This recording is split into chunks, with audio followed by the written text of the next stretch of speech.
Chapter 124. Unexpected nothing in the world bends to human will, not even Ron Weasley's boundless determination.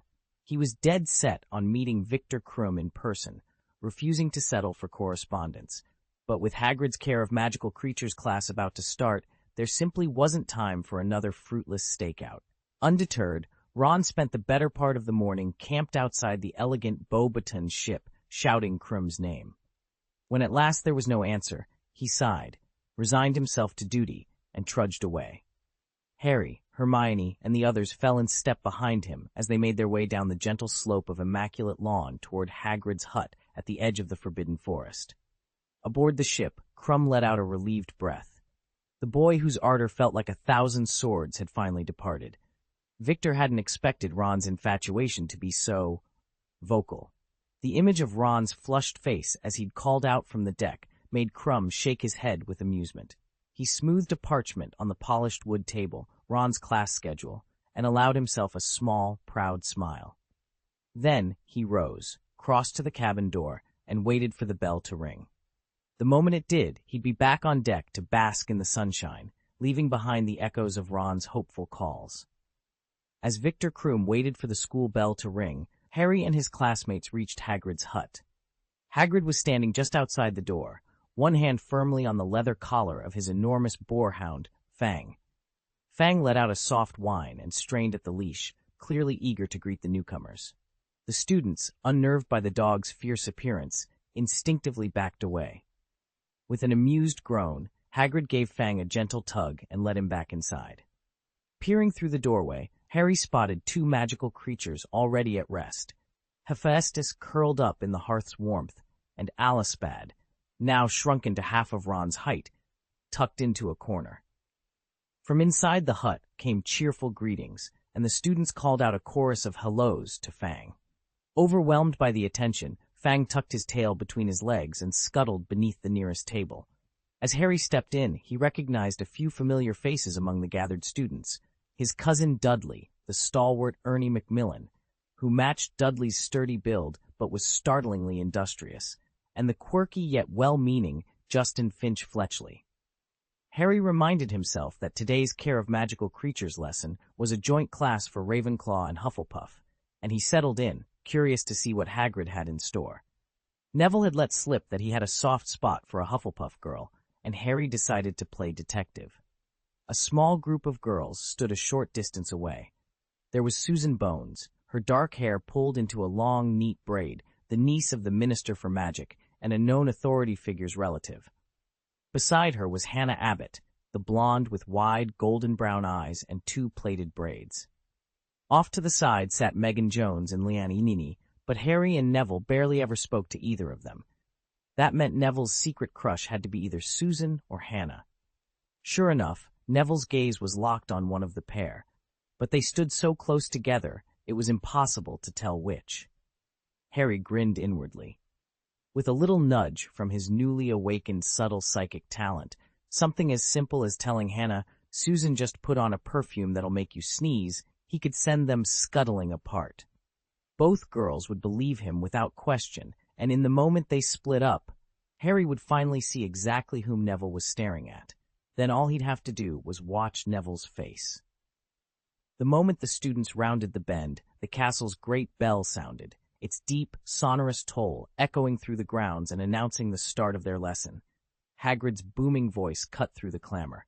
"Come on, everyone. Gather round. Today's lesson is a good one. Is everyone present? All right, follow me." Harry let his lip curl in exasperation as he glanced at Evil Longbottom trudging behind him. But a spark of excitement quickly replaced his annoyance. Were they at last venturing into the Forbidden Forest? He'd only glimpsed its shadowy depths twice before. First, when Hagrid led him to the unicorn's bloodied clearing, and he'd almost come face to face with Voldemort, and a second time when they'd gone searching for Professor Lupin, only to be turned back at the last moment. He'd never truly explored the woods. His hopes sank, however, when Hagrid veered off the main path and skirted the tree line. 5 minutes later, they arrived at what looked like an empty paddock, just a low fence enclosing a stretch of grass. There wasn't a single mysterious creature in sight. "Right, everyone. "Come have a look at this fence," Hagrid called, waving them forward. "Stand where you can see me. The first thing we're going to do is open your books." From a crate at his feet, he lifted a stack of thick volumes and set them on the fence rail. "Just grab one of these," he instructed. "Once you've got your book, we'll get started." Harry exchanged glances with his classmates, puzzled but intrigued. Though the promised forest adventure hadn't materialized, Hagrid's enthusiasm was contagious, and whatever lay ahead, it was bound to be memorable. Perhaps it was something Harry and his friends did back at the Burrow that sparked Hagrid's idea. I watched as he pulled a small, emerald-green book from his coat pocket. It quivered in his hand, as if trying to bite him. Gently, Hagrid slid a finger down its spine. The book trembled, then sprang open and lay quietly in his palm. The students around us gasped and immediately fumbled for their own copies of the Yokai Book of Monsters, each bound haphazardly with tape or rope. Carefully, they peeled away the makeshift bindings and stroked the spines of their books as if petting a cat. Then, in unison, they watched Hagrid, who cleared his throat and let out a relieved sigh. "You've all done splendidly," he said, beaming. "Now that you have your books, the only thing missing is the creatures themselves. Any guesses what we'll be studying next? Here's a hint. Its name starts with H. I'll go fetch them. Wait here for me." With that, Hagrid turned and strode into the edge of the Forbidden Forest. Within moments, he was out of sight. The students exchanged excited looks. "Hagrid speaks so coherently," one of them whispered, half in awe, half in disbelief. "No hesitation at all," Ron said, giving Harry's shoulder a friendly clap. Harry shrugged, his face blank. "He's probably just riding the confidence he got from Gryffindor and Slytherin last time. But did you notice what he actually asked us to do? He wants us to guess what we'll learn today, even though there's no extra credit on offer, and we'll see the magical creatures anyway. What's the point of a guess?" He felt a pang of disappointment. Just yesterday afternoon, when Hagrid first introduced them to the Bowtruckle and let them handle the creatures themselves, the lesson had been lively and practical.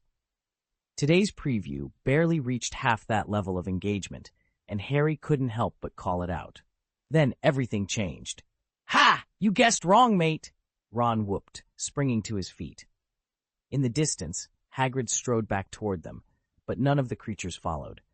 Rather, a length of black silk floated up, unfurling like a curtain to cloak the entire enclosure.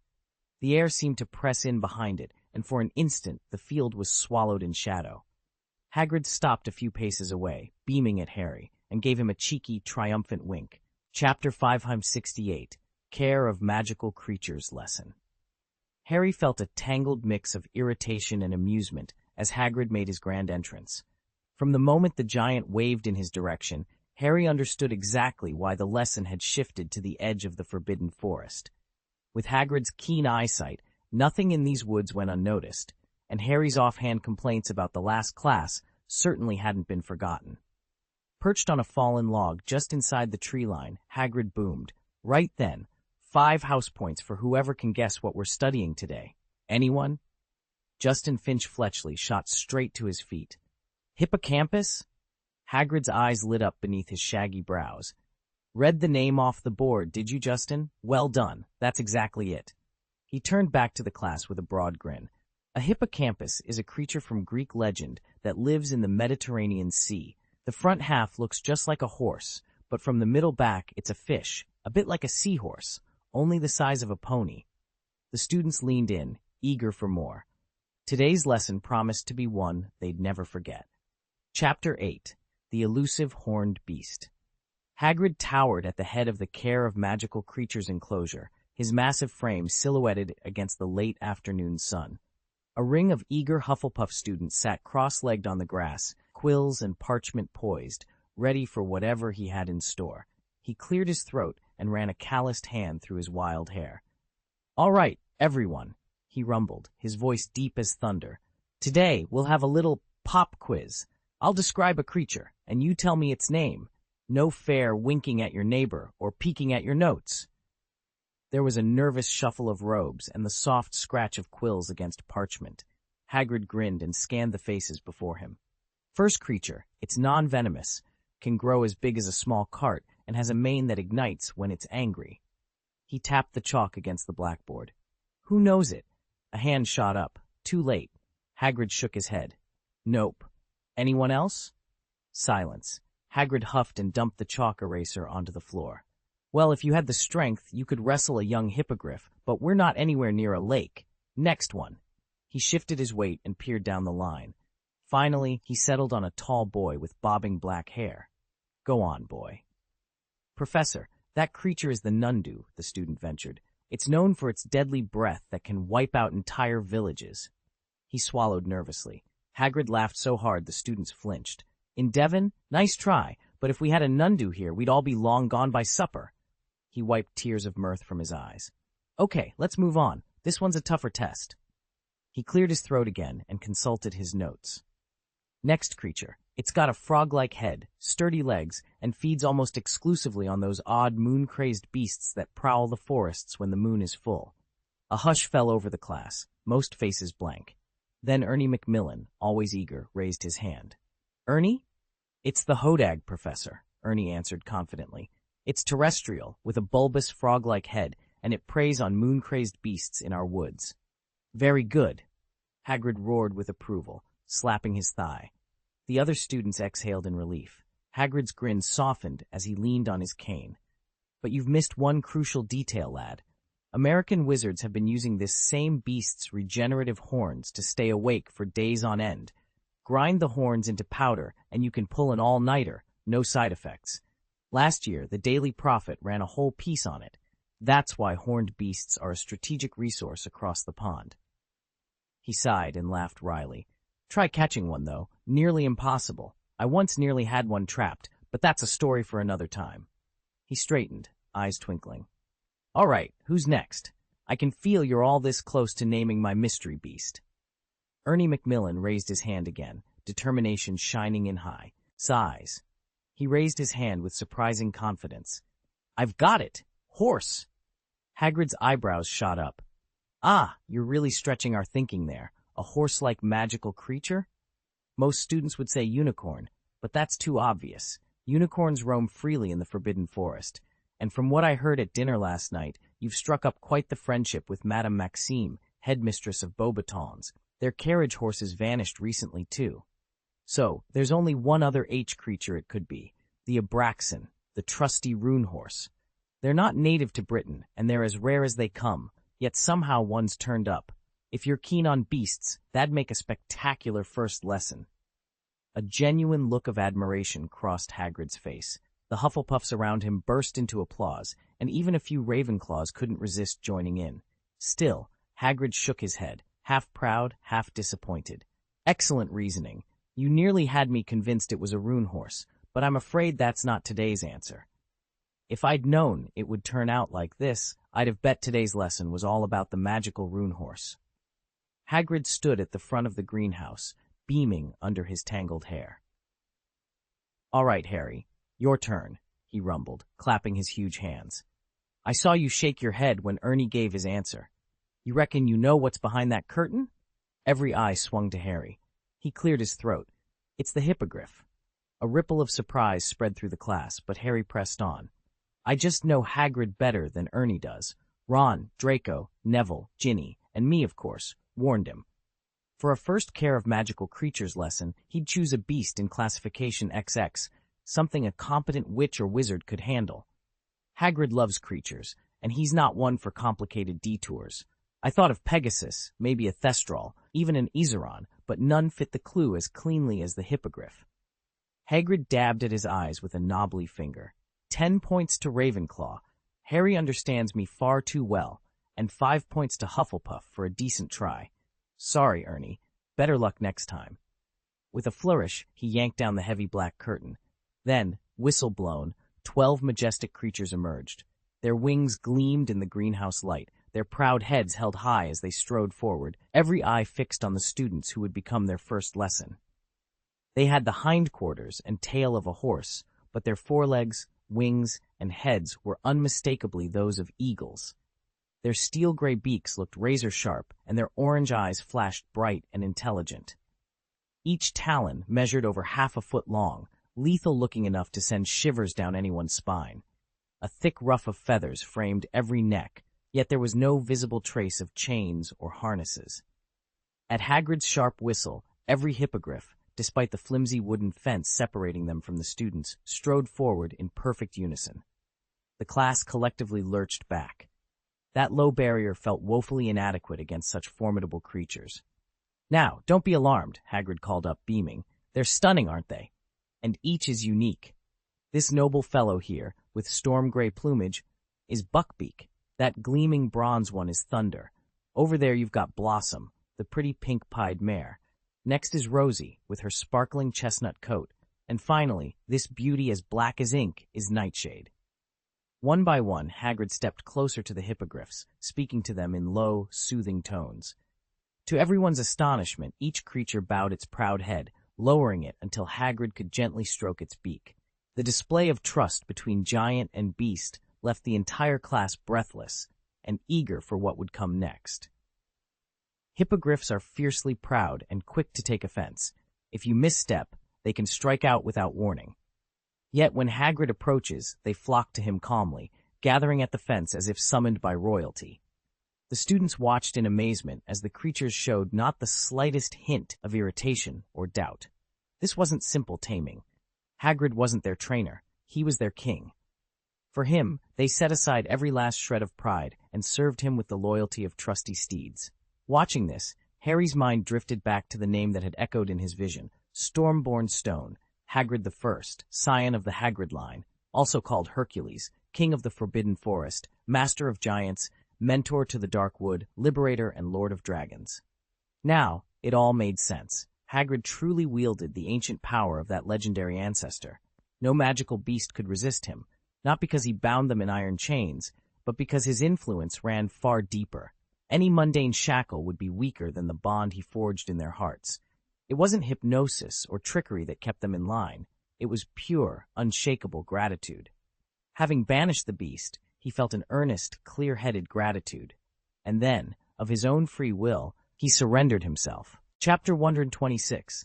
The Hour Reversal Spell Care of Magical Creatures class was supposed to be underway, but here in the far corner of the library, where ivy-wrapped windows filtered the afternoon light through stained glass, Kate nestled against Ryan's chest.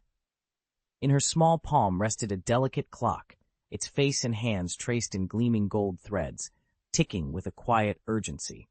A crackle of electric energy hummed through the air, and the clock dissolved into a swirl of sparkling motes. Instantly, everything around them began to rewind. The sun paused mid-sky, then sank slowly back toward the east. Flower buds that had just burst open gently closed themselves. In the library's darkened aquarium, the bright bubblefish swam backward against the current. Even the golden flecks of sunlight drifting across the tabletop slid away, as though someone were rewinding a film. Within moments, time was reset to 2 or maybe 3 hours earlier. Kate pressed her forehead against Ryan's chest, her cheeks flushed.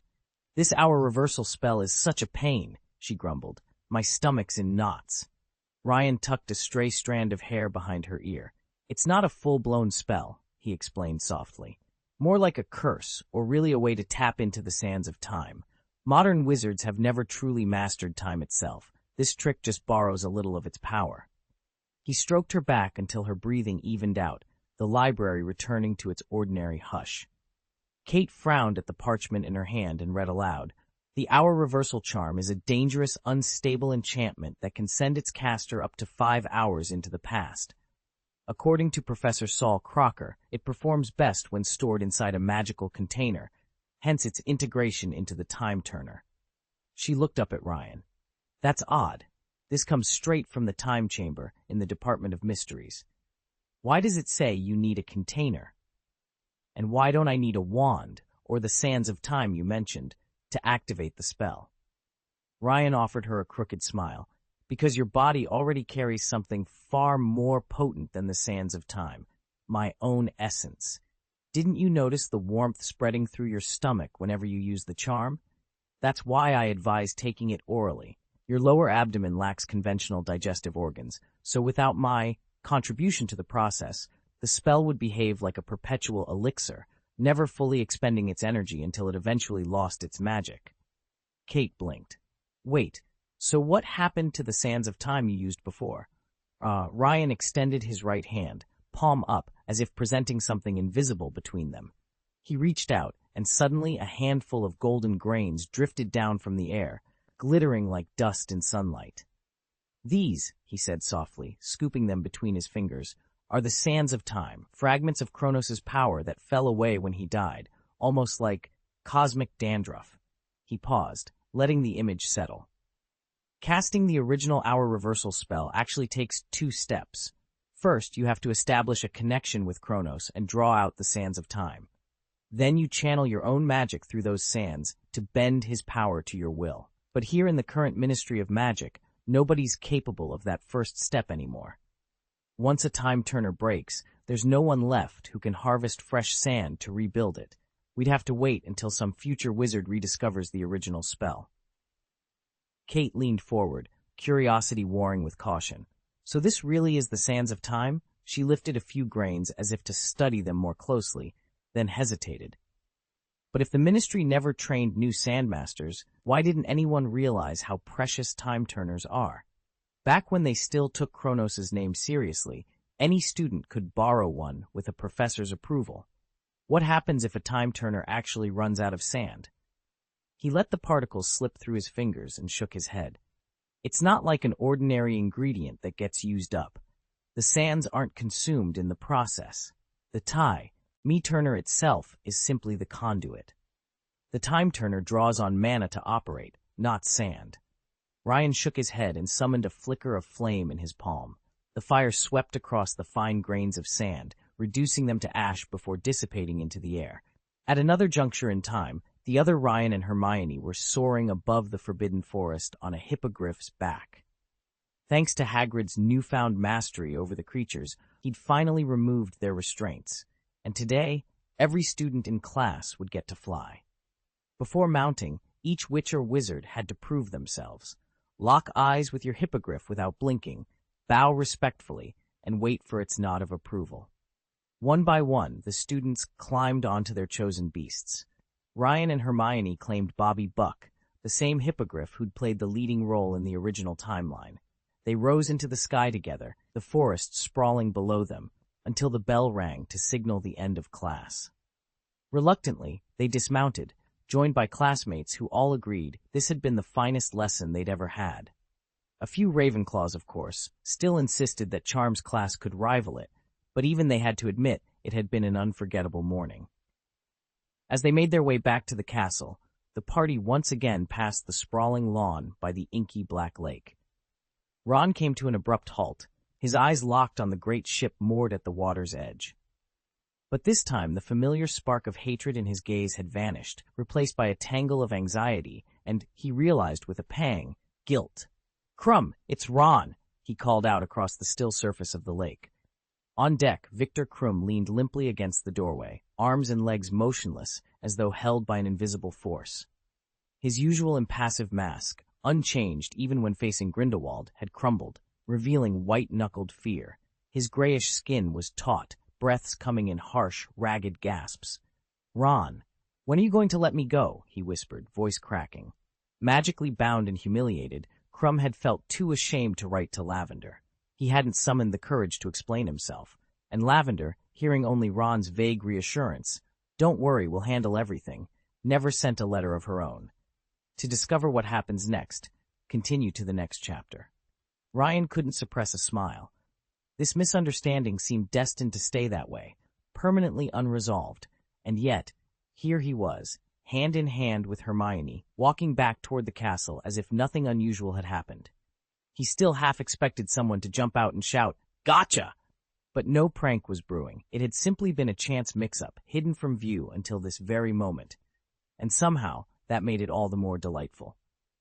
Moments ago, he had been explaining a complicated spell to Fleur in the Beauxbatons carriage.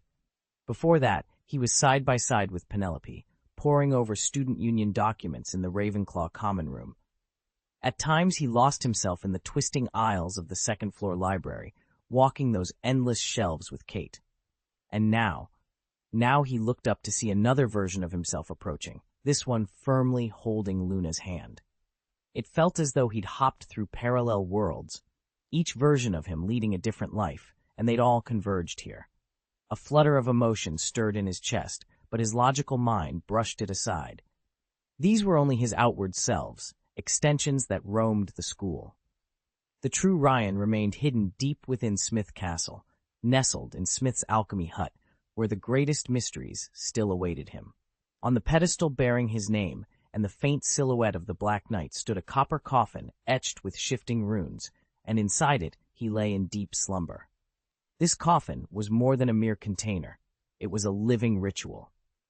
The arcane symbols that crawled over its surface actively reinforced his body, bolstered his soul, and even strengthened his ethereal will. In truth, it represented the cutting edge of cultivation. A level 6 body transformation vest, now 77% complete, blending advanced alchemical techniques with transformative magic. Special thanks to Taishi Yumiksu for the monthly ticket and to all classmates for your recommendations and subscriptions. Chapter 127, The Motla Rat. 6 o'clock dinner in the Great Hall was already in full swing when Harry's attention drifted to the Hufflepuff table. Instead of their usual easy chatter, the Hufflepuffs were clustered together, leaning in, voices hushed and urgent. Curious, Harry watched as they whispered about something, or someone, just beyond the entrance. At that moment, a boy with startling yellow hair and weird violet tufts at his temples stepped through the doors. Instantly, the entire table fell silent. Harry rubbed his eyes in disbelief. "Is that Zacharias?" he muttered. Ron turned to look as well. "What's wrong with him?" Before either of them could answer, Neville's voice piped up from behind. "I know why they're all so quiet." He sounded breathless, as if he just raced across the castle to tell them. Zacharias got bitten by a rat. Ron yanked his hand away from Scabbers and looked as if he might faint. "A rat," he blurted. "Which one?" Neville smiled briefly at Scabbers, who wasted no time scuttling out of sight, and said, "Not just any rat, the Motla Rat." He nodded toward the silent Hufflepuffs, then slipped away to join them. Harry and Ron exchanged uneasy glances. The Motla Rat, a name that promised nothing good, especially when it belonged to Zacharias's curious little pet. Rumor has it that anyone unlucky enough to share a dorm with him was driven nearly mad. Just picture waking up to your roommate heaving all over the place, and literal sparks crackling from his backside. If Prefect Gabriel Truman hadn't swooped in, the poor lad would have been stuck lying there all day, shunned by everyone too queasy to get near him. "Stop! I can't listen to this!" Ginny cried, covering her mouth as she practically dashed over to Harry. "Seriously, who was it?" Seamus Finnegan leaned eagerly across the table. Hermione, seated beside Ryan, stood and cleared her throat. If you'd read the Monster Book of Monsters, you'd know exactly what happened. The culprit is the Murtlap, a large rat-like creature covered in sea anemone-style tendrils along its back. They're native to the British coast. A Murtlap bite causes violent nausea, and in severe cases, sparks will erupt from the victim's rear. The side effects can last up to 48 hours. Seamus scratched his head. "Oh, right, the mouth on top of its head. That detail slipped my mind." Ron Weasley gave Zacharias Smith a disgusted once-over. "Well, that explains the spark show, but honestly, what's with those hideous ear tufts of his?" Neville cleared his throat and plunged in. It turns out he ate the growths off his own pet, a Mortera, and totally overdosed. Dean Thomas folded his arms, frowning. "Who'd ever eat that stuff?" Hermione cut in, rolling her eyes. "Honestly, have you never read Fantastic Fungi of the Wizarding World? Those little nodules on a Mortera's carapace, when pickled and eaten, do boost your resistance to curses. But if you overdo it, you end up with unsightly purple ear hairs." Harry stared at Neville. "But why would he do that?" Neville's face darkened. "He's desperate to get stronger. He's always bragged about his pure Hufflepuff lineage, completely pointless bragging. And yesterday he got bested by Dudley, a Muggle-born wizard he spent his life looking down on." Ron frowned. "All so he can resist curses better?" "Exactly," Neville said. "In the wizarding world, a curse is a spell cast with malicious intent. By consuming those Mortera growths, you develop a natural countermeasure, your own innate curse resistance. Harvesting them is risky, and they taste awful, which is why Morteras are so rare. Most wizards wouldn't dare try it, let alone eat the stuff." Ron tapped his chin, looking pensive. "Is that why he still looks so well off?" Even though the uglification curse was lifted, he still has that tufty hair growing from his ears. Why hasn't it been removed? Can't we cure it magically? It feels wrong. I've been staring at him for ages, expecting sparks or something. Nothing. Neville laughed. He strengthened his wards against dark curses, remember? That ear hair is magically linked to his eardrums and nerves. You can't just snap it off physically. You'd have to brew a potion. And on him, potions are only half as effective. Until his defenses settle, he'll have to let the hair grow for at least a week before you can strip it away. Wait, Ron said, eyes narrowing. Isn't Murtlap essence a bargain? It's great for cuts, scrapes, even dull's pain. At the apothecary, it's only a nut more than other common tonics. Dean jumped in. Yeah, since D-Gay and I first hooked up, I've spent practically every holiday at the Leaky Cauldron or browsing Diagon Alley. I know the apothecary price is better than my own owl's feed bill. Murtlap essence really is inexpensive compared to other healing draughts. Neville shrugged. Even if it's cheap, it still won't work right while his anti-curse wards are up. We'll just have to be patient. Neville blinked in surprise at Dean's easy knowledge of the market price. He cleared his throat and said, Actually, Motla rat juice comes from those sea anemone-like growths on the creature's hide. They regenerate so fast that with just 2 or 3 Motla rats, you could meet a potion shop's entire demand. Harry narrowed his eyes. Neville's casual expertise on such a rare ingredient and the whole Zacharias rumor was too much to chalk up to chance. If Neville had really picked up all this detail on his own, why would he know exactly where the gossip started? There was only one likely source, Hannah Abbott. As a relative of the Leaky Cauldron's owner, Hannah was famous for eavesdropping on every scrap of wizarding news, and she couldn't stop talking about how she'd inherit the pub someday, just so she'd never miss another bit of rumor.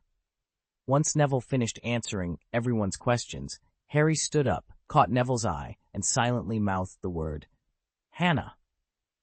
Then he leaned toward Ron and whispered, You said you wanted a good chat with Lavender tonight. Let me take Ginny off your hands first. You will not return to the common room before 8 o'clock. Ron's eyes went blank for a second, then refocused as if waking from a trance. He shook his head, dismissed whatever had caught his attention, and strode back to the Gryffindor table, where Lavender and Parvati were already deep in debate over today's transfiguration assignment. I slipped away from the table with Ginny and made my way to Ravenclaw Tower. 10 minutes later, I was alone on the sofa beside the common room's crackling hearth, eyes shut, waiting. Ginny wasn't with me. She doubtless scuttled back to Gryffindor. The door swung open. Neville entered, paused when he saw me, then came over and sat down quietly at my side. He leaned close, voice hushed. Harry, how did you know it was her? I opened my eyes and turned to him, all traces of playfulness gone. I need your help, Neville. Whatever I'm about to ask, you're the only one who can do it. Neville's brow knit. Me? What could I possibly do that anyone else can't? I glanced into the flames, choosing my words. During our duel in the Room of Requirement, I tried every spell I knew, and they all just bounced off you.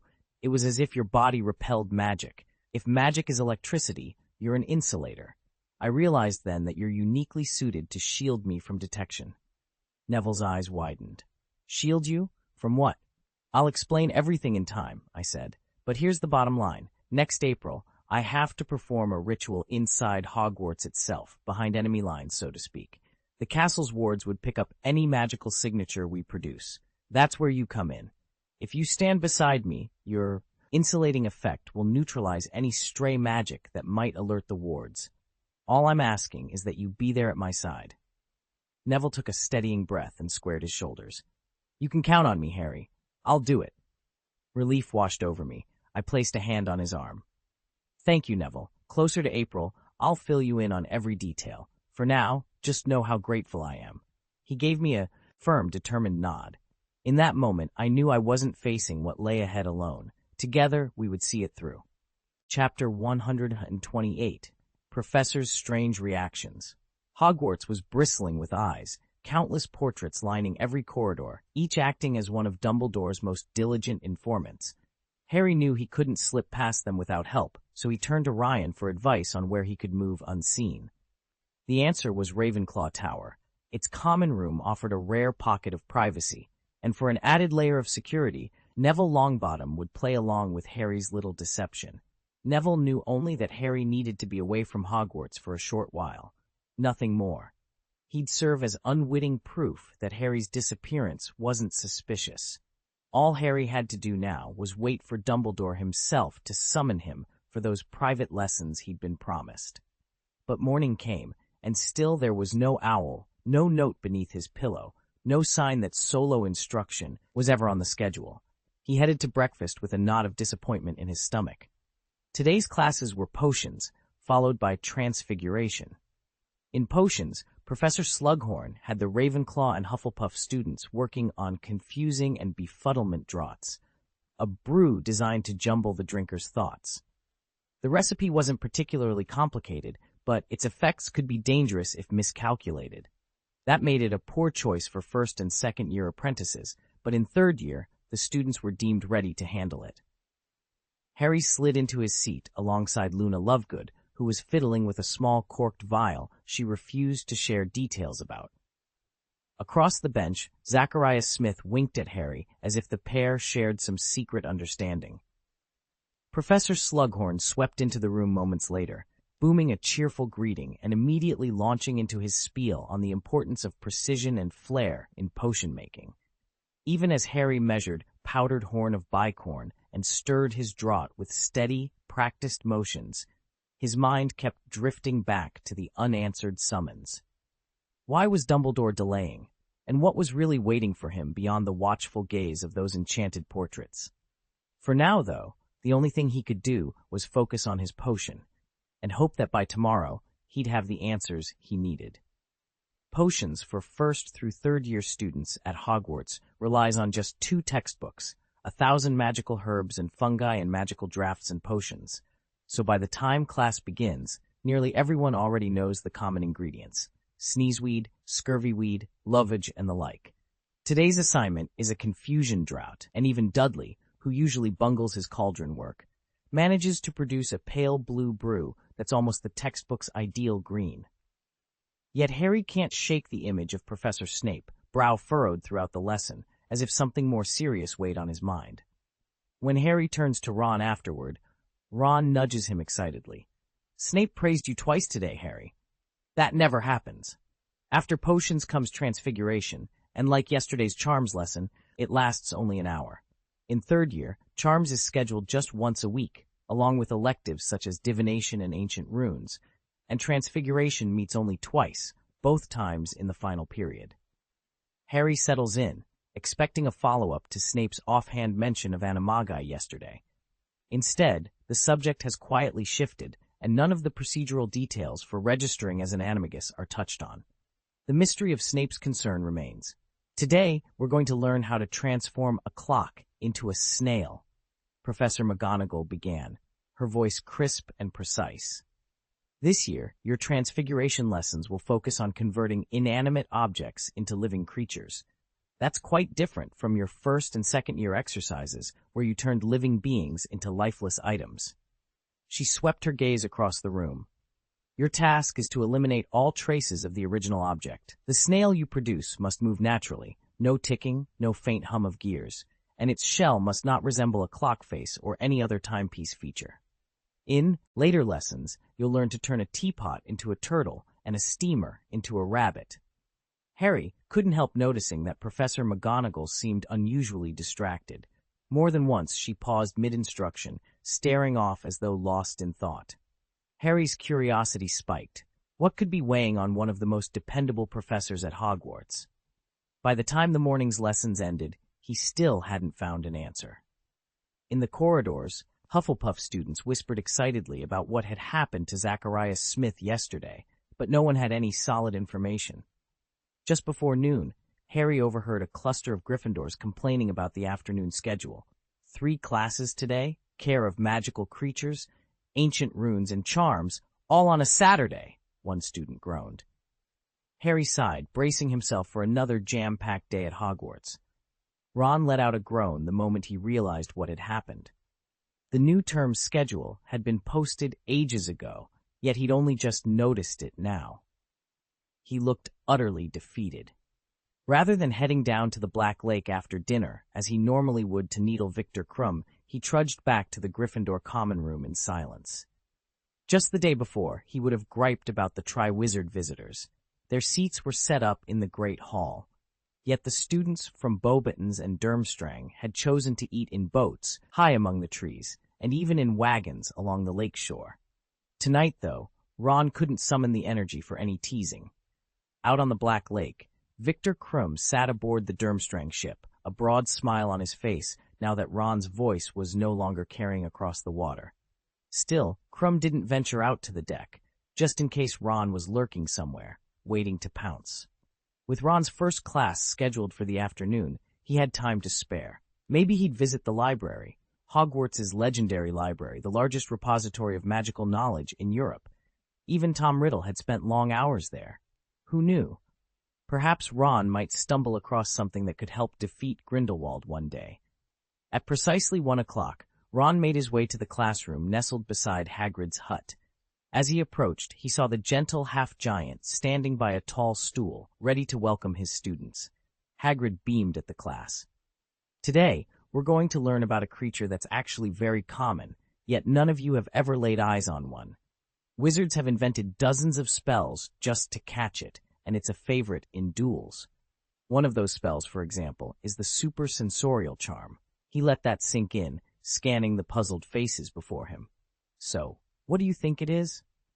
Justin Fenglioli, perched on his high stool, rubbed his eyes and shifted in his seat. He kept glancing at the stool beside Hagrid, as if expecting something to materialize there. Is it an invisible beast? He ventured. Hagrid chuckled. Good guess, Justin. You're getting warmer. But remember, I said it's very common. An invisible beast wouldn't exactly qualify. Ernie stepped forward, full of excitement. Could it be the dart bird?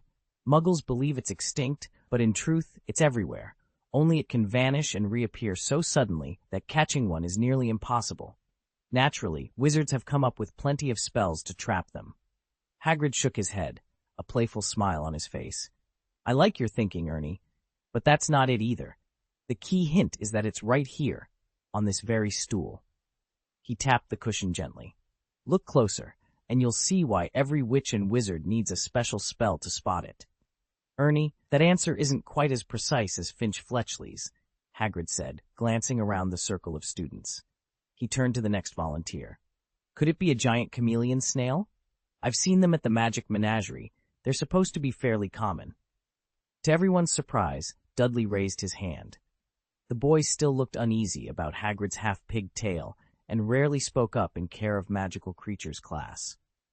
Hagrid himself had learned the moose, that Dudley wasn't the troublemaker he'd once been, and did his best to avoid giving him a hard stare.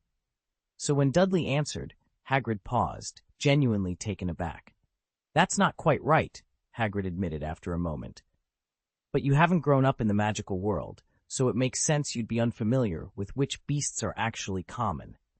Those color-changing giant snails are only common in pet shops.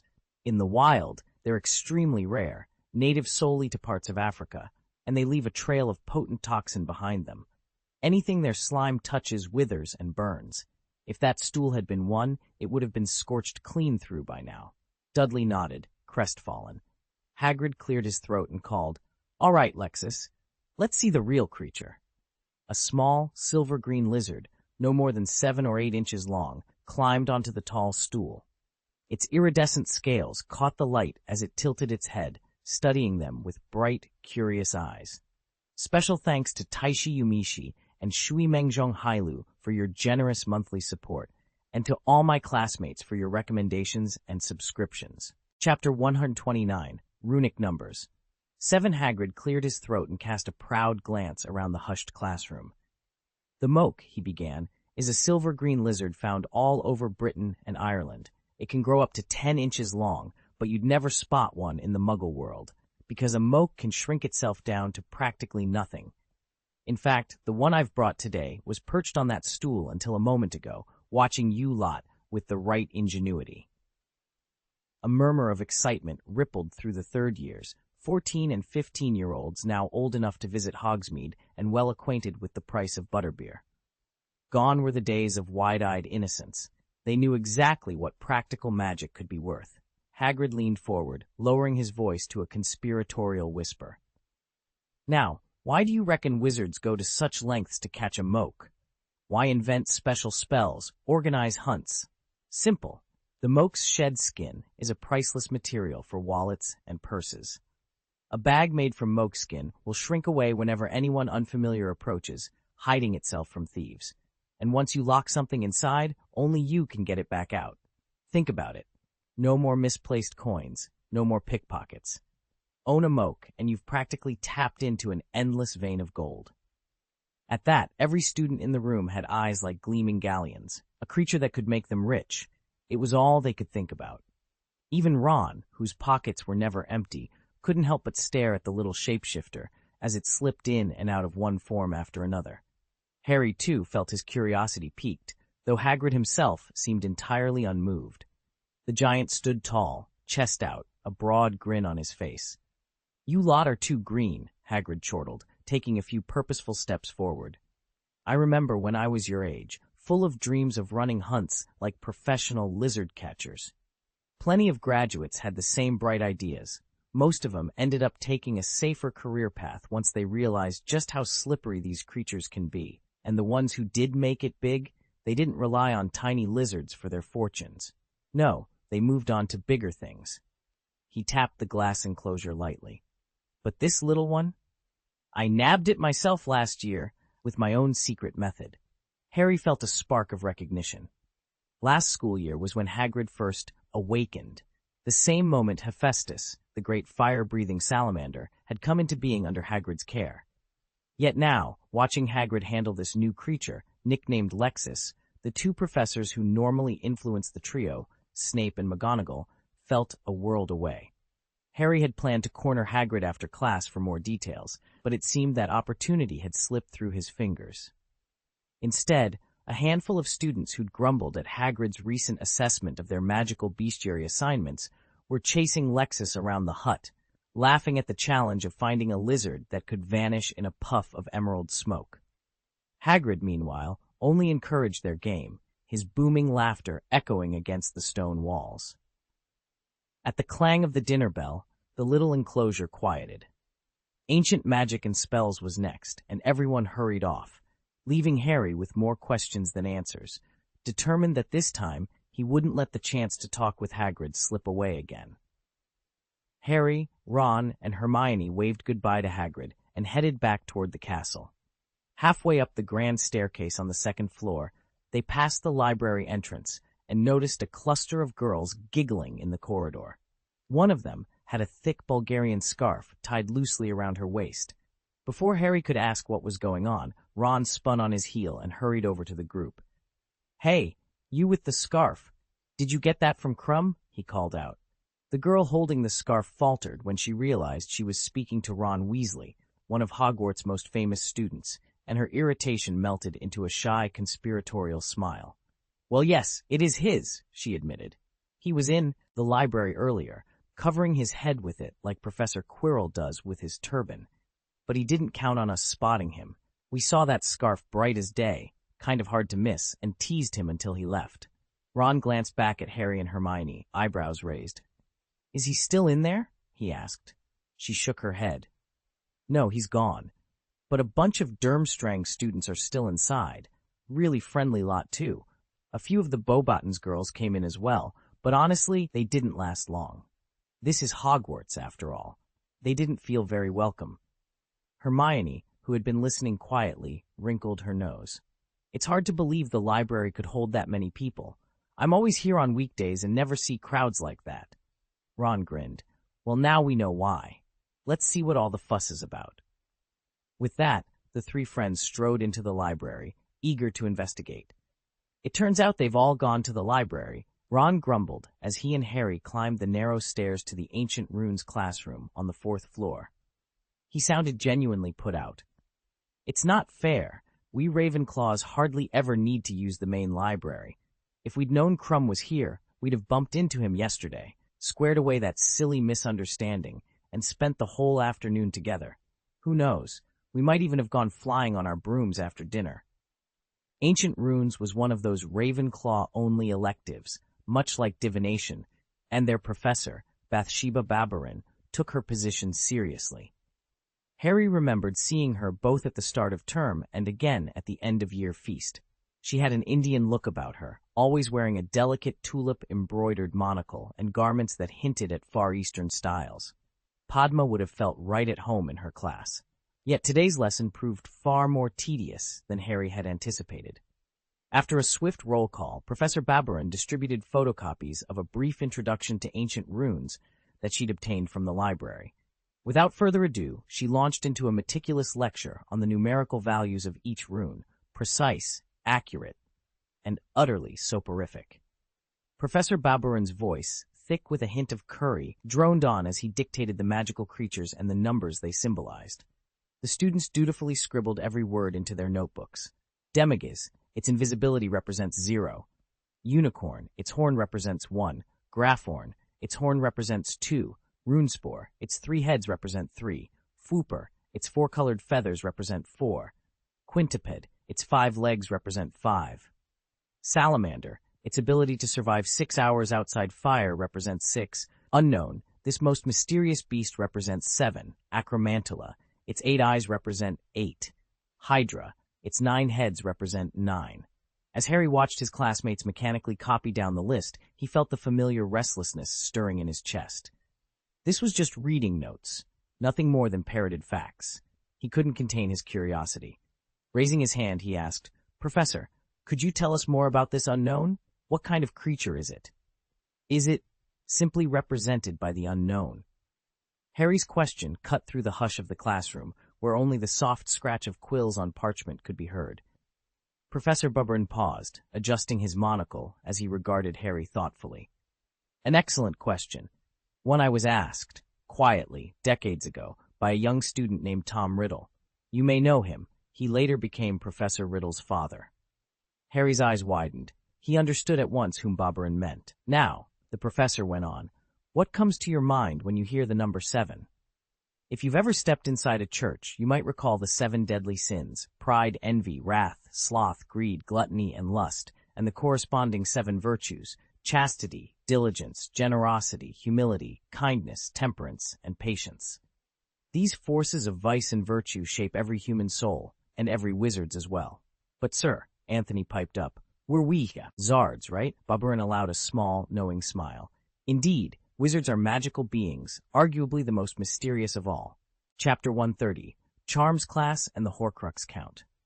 Professor Barberin peered over his glasses at the restless students. "We wizards have always prized the number 7 for its magical significance. Of course, that's only one way to look at it. Any questions?" Harry's heart jolted. He shot up his hand before he could think better of it. "Professor, when did young Tom Riddle's father ask that question?" Barberin nodded appreciatively. "That would have been in his 3rd year, right after your first Ancient Runes class." Harry's mind spun. Riddle hadn't begun crafting Horcruxes back then, had he? 7 Horcruxes? It sounded impossible. The moment the bell rang, Harry bolted from the classroom. Ron hurried alongside him, still muttering. "Honestly, if I'd known Ancient Runes would be a quiz marathon, I'd have skipped it. All Barberin does is point out trivial trivia.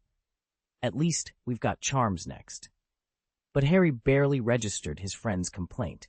His thoughts were tangled in dark magic. If Voldemort really had created 7 Horcruxes, he must have altered the spell's very nature.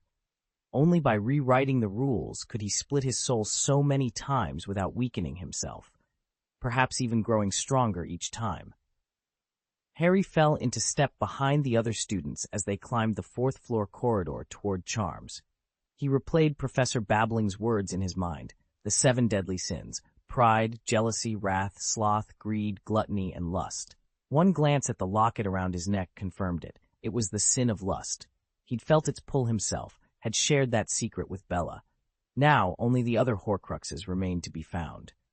Ron trudged behind him, arms crossed, cheeks puffed in a state of pure sulk. Harry cast a sympathetic glance over his shoulder. The older boy looked like a squashed toad, or a bullied little sister.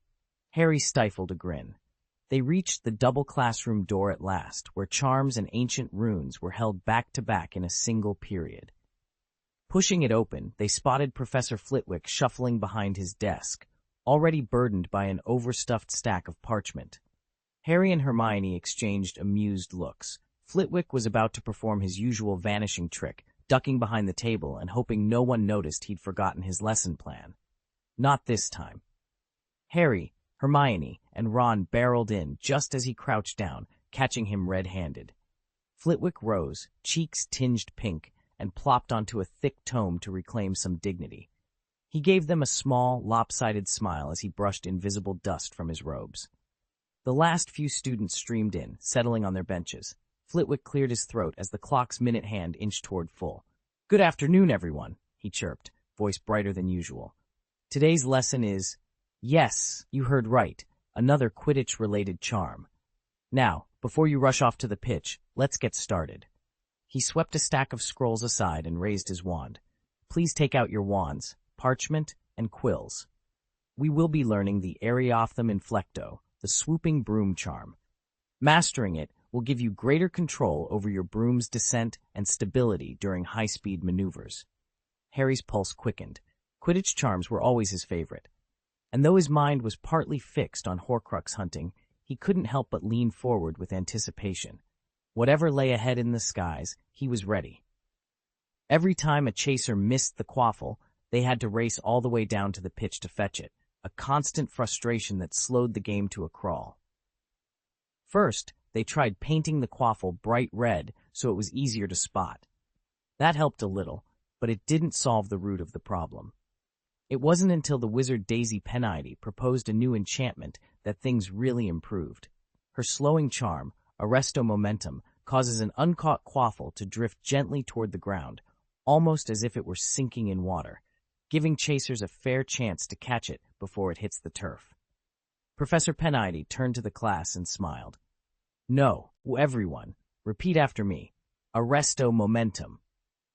"Arresto Momentum," the students chorused in unison. "Excellent," she said. "While we're on the subject of Quidditch lore, who can tell me about the Ballycastle Bats?" Ron shot his hand into the air. The Ballycastle Bats are the most famous Quidditch team in Northern Ireland. They've won the Quidditch League Cup 27 times, making them the second most successful team in the competition's history. Their players wear black robes with a scarlet bat emblazoned on the chest, and their mascot, Barney the Fruit Bat, is a household name thanks to his starring role in the Butterbeer GG advertising campaign. Michael, a devoted fan of the campaign, grinned and added, "I'm absolutely crazy about Butterbeer. GG! Very good, but this isn't a flying lesson," Professor Flitwick said, steepling his fingers and peering at the class over his half-moon spectacles. Finbar Quigley of the Ballycastle Bats is renowned for catching the golden snitch, leaping from his broom, and dyeing his speed with a well-cast deceleration charm. He brings himself down gently to roaring applause. "That, my young witches and wizards, is what I expect from you today." "We're going out to the Quidditch field, then?" Ron Weasley blurted, blinking as though he'd just been smacked by a bludger. "I thought—" "No, Mr. Weasley," Flitwick chided kindly. "This is Charms class. You must learn to anticipate and respond to magical transformations. Now, pay attention." He tapped his wand twice. Extension inconspicua. The walls stretched apart, the ceiling rose, and in moments the classroom's proportions shifted to match last week's lesson. "Cushioning maxima," he added with a flick, infusing the floor with a shock absorption enchantment. "Excellent," he beamed. "Today we're practicing the deceleration charm. One by one, you will step off this platform, cast your charm mid-fall, and reduce your speed so you land safely. Any questions?" For the next hour, the students took turns leaping from the raised dice, incanting Arresto Momentum at the peak of their descent. Harry, Hermione, and even nervous Neville Longbottom managed soft, controlled landings, though a stray jinx or two sent classmates sliding comically across the padded floor. When the final buzzer rang, everyone, flushed, breathless, and exhilarated, gathered their books. Outside the door, the Ravenclaw contingent split into two lines. One heading straight to the auditorium on the first floor to prepare for the next lecture, the other lingering to compare notes and offer tips on perfecting their landing. As they filed out, Professor Flitwick called after them, "Remember, precision in magic is just as important as flair. See you next week, and well done." Harry and Ron reached the Gryffindor common room just in time to shower and change before dinner, while Neville slipped off toward the auditorium. Harry watched him go, certain Neville was sneaking off to meet Hannah Abbott again. Ginny had already confirmed what Harry suspected. Hannah did have a soft spot for Neville. "Harry, you've been ignoring me all afternoon," Ron complained, still buzzing from the charms lesson. He nudged Harry's shoulder as they passed a tapestry. Harry frowned. "Come here." He pulled Ron into the corner, where fewer eyes could see them, then flicked his wand. Muffliato. A faint buzz of private chatter filled their ears, and Harry leaned in. "Now no one can overhear us. Did you notice Neville's been disappearing a lot lately?" "Muffliato?" Ron echoed uncertainly. "What? Did Dumbledore send you some telepathic summons? You sound like you've got him speaking in your head." Harry sighed. "It's just an anti-eavesdropping charm. Ron, I want to know if you've seen Neville with Hannah." "Oh," Ron brightened. "Right. Well, she does like him. Nice girl, really. But don't fret, Harry. I'll keep an eye on them." "But," Harry began. "And anyway," Ron went on, ignoring the rest of Harry's question, "I hope Dumbledore's not planning to teach us 7 days a week. We've already got group potions, advanced defense, and alchemy workshops on Saturdays. Sundays are our Hogsmeade trips. If he adds classes then, we'll never get a break." Harry couldn't help a grin. "Don't worry about the timetable. Just keep Neville out of trouble, will you?" "Always," Ron promised, clapping him on the back. They withdrew their wands, the faint hum of the Muffliato charm fading away, and headed toward the Great Hall, just in time for dinner. "We've never been here during the day," Ron muttered, glancing around the dim, silent corridor. Hermione paused, looking apologetic. "I'm sorry, Ron. Dumbledore hasn't told me the daytime schedule yet. He probably hasn't mastered the telepathic briefing method. I only got the updates from Ryan." She shut her books with a decisive snap. "Anyway, let's go over the Horcruxes, Voldemort's secret to immortality. So far, we know of 2 that have surfaced. The diary, which became Professor Riddle, and Slytherin's locket. There's a 3rd one I'm aware of, Voldemort's own soul fragment, but Ryan and I agreed not to mention that to you just yet. Even Dumbledore knows about it, though I'm not certain he's ready to discuss it openly." Ron frowned. "You heard about the diary from Draco?" Hermione nodded. "Yes, it was part of his father's pledge to Dumbledore, an oath Voldemort made to show his loyalty. But Voldemort didn't treat it like the precious vessel it was. He called it a weapon, meant to be handed to a Hogwarts student when the time was right. That was incredibly careless. The whole point of a Horcrux is to lock away a fragment of your soul in somewhere secret and secure, not to leave it lying around where it can be found and destroyed." She looked each of them in the eye. And that's exactly what happened. The diary didn't just sit there. It manifested as Professor Riddle and turned against its creator. If a Horcrux can become self-aware and defy Voldemort, what does that imply about the rest of his plan? Harry's heart skipped a beat. If Voldemort created, or even intended to create, additional Horcruxes, that would bring the total to 7. At the word 7, Ron went pale. 7 Horcruxes? That's more than anyone ever thought.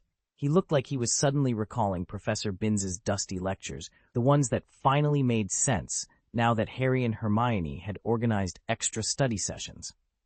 They'd been running those sessions ever since their friend Yumin Tongluo bought a monthly tutoring package, and after the rest of the class recommended signing up, to be absolutely sure they hadn't missed a single detail. Chapter 131, Dumbledore's Suspicion. While Harry and Ron huddled in a shadowy corner on the 5th floor, Professor Snape's potion laboratory, gloomy as any Frankenstein's workshop, roared to life. The walls were lined with shelves bearing large glass jars, each containing grotesque, slime-coated bits of animal or plant organs. Tonight, for the first time in weeks, the place buzzed with suppressed excitement. Snape himself stood beside a particularly gruesome jar of oversized eyeballs, his scowl deepening as he surveyed the crowd. On the otherwise empty floor, someone had placed a broad sofa, big enough to seat several Hagrids. Now it held a small assembly, each member clutching a letter and stealing glances at Snape. To the far left sat a stern woman in square spectacles, her black hair drawn into a tight bun. Beside her perched a diminutive witch, her patched hat perched askew atop flowing locks, her clothes and nails smudged with dirt. At the opposite end reclined a startlingly short wizard with pointed ears betraying goblin heritage. In the center lounged a strikingly handsome wizard, dressed in the latest fashion, whose refined appearance seemed completely at odds with the dank laboratory around him.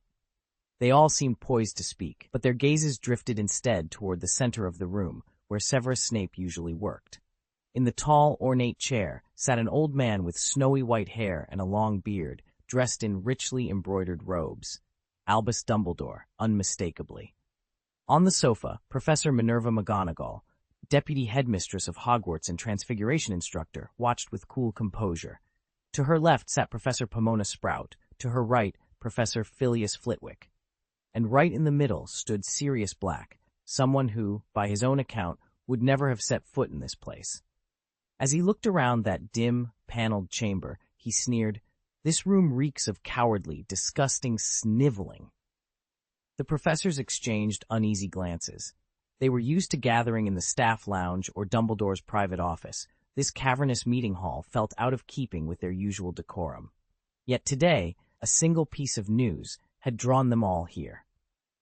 The wizarding academic world was a tightly woven circle, and journals like Practical Potion Master, Innovation in Magical Spells, and Transfiguration Today frequently solicited their articles and reviews before publication. By virtue of his role as proprietor of the Daily Prophet, the largest wizarding newspaper in England, Sirius Black had even received advanced copies of those manuscripts, giving him an unusual window into their scholarly deliberations.